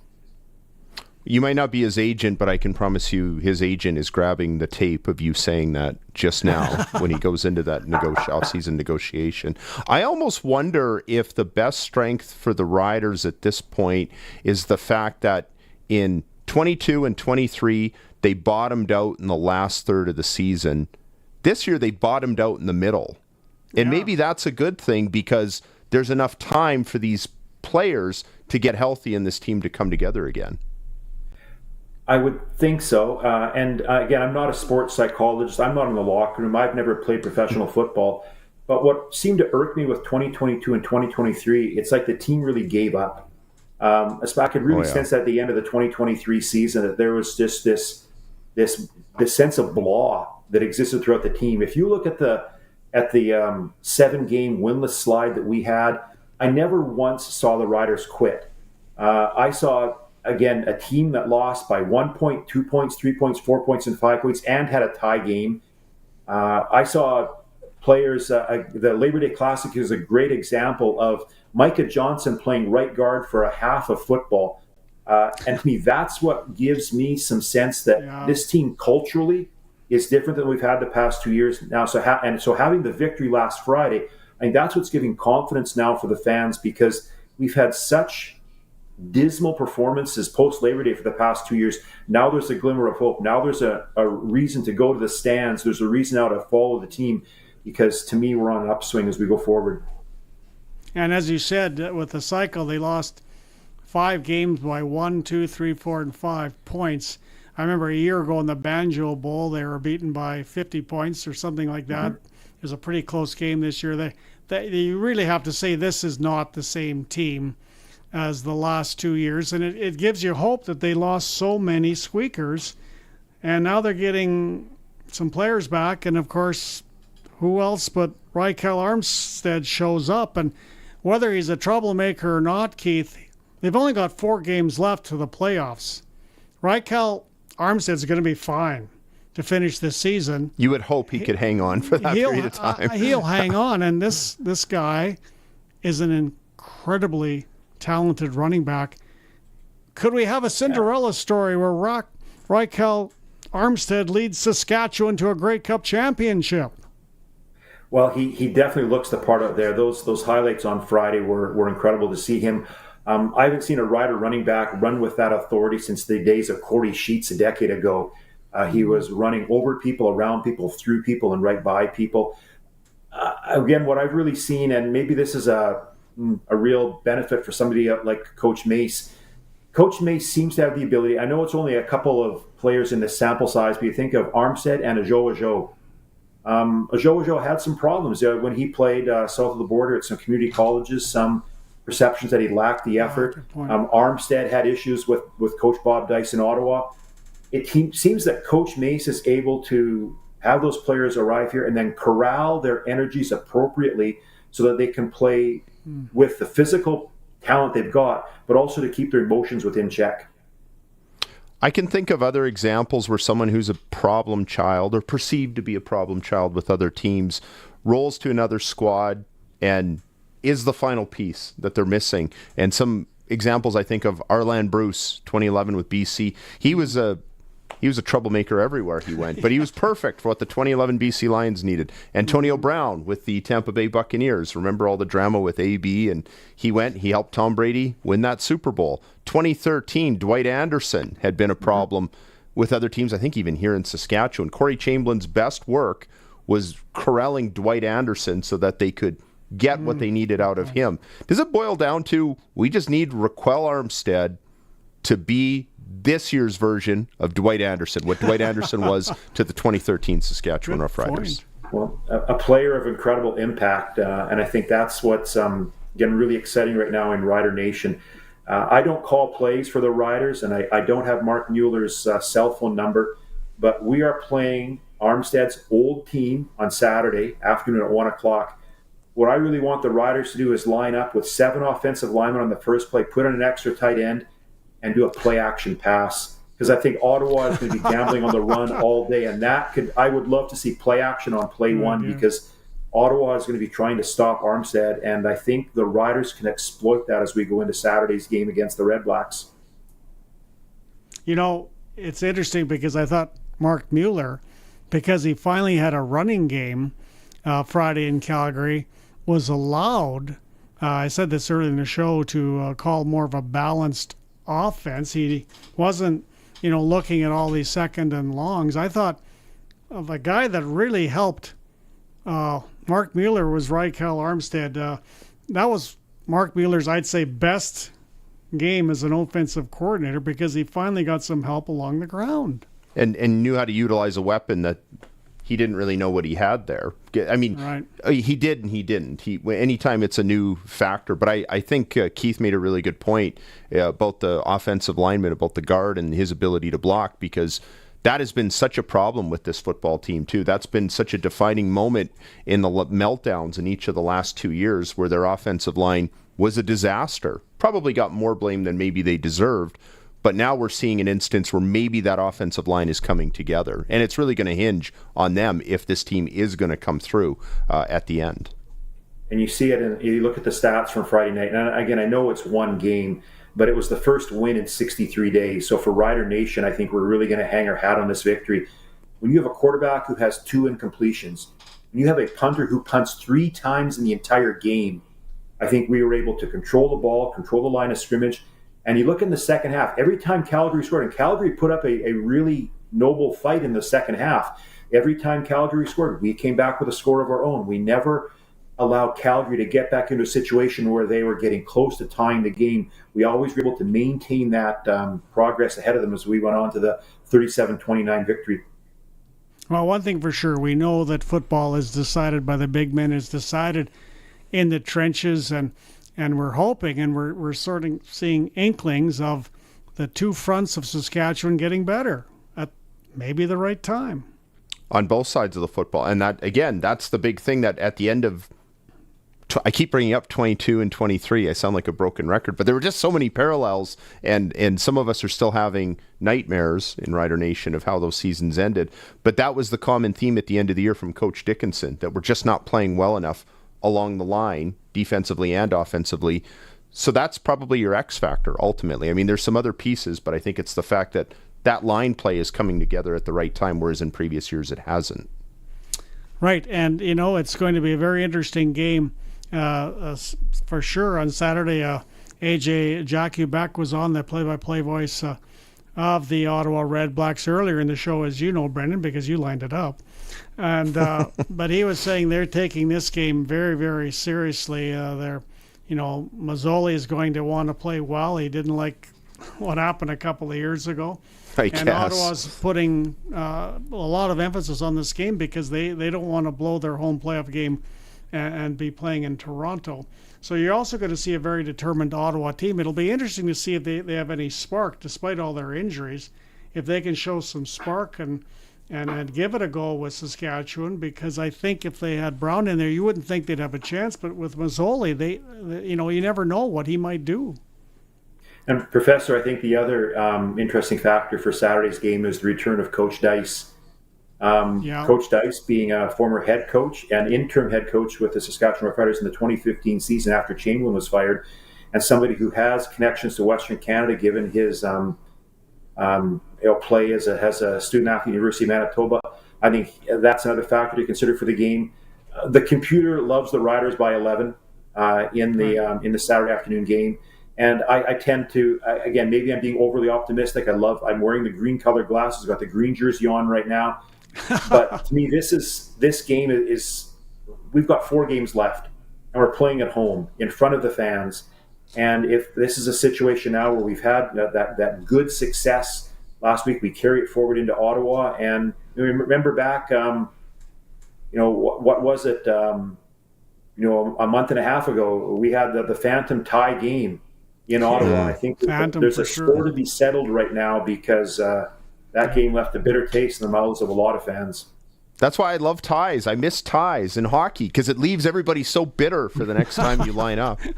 Cliffhanger. Yeah, that's right. Keith Wilby, thanks for joining us on Sportscage. Thanks for dropping into yourself, Brendan McGuire. This is Don Hewitt signing off. Have a good evening, everybody. Sask Lotteries has 50 years of winning behind us. And you know what that means? Lots of winning numbers. Numbers like over 1,200 organizations funded and 12,000 plus groups supported. $6 million given away annually in community grants. And the winningest number of all? $1.4 billion given back to the people of Saskatchewan through sport, culture, and recreation. And we're just getting started. Help us grow the next 50. Learn more at sasklotteries.ca. On the farm, dirt doesn't just get under your fingernails. It runs through your veins. Your equipment is just as tough. You bought it for its rugged dependability and efficient operation. To keep your machinery running as good as the day you bought it, you want genuine AGCO parts, fluids, and filters from Nick Service. Their friendly parts staff has what your equipment needs to keep it running at the top of its game. Keep it genuine at Nick Service, your local genuine AGCO parts headquarters.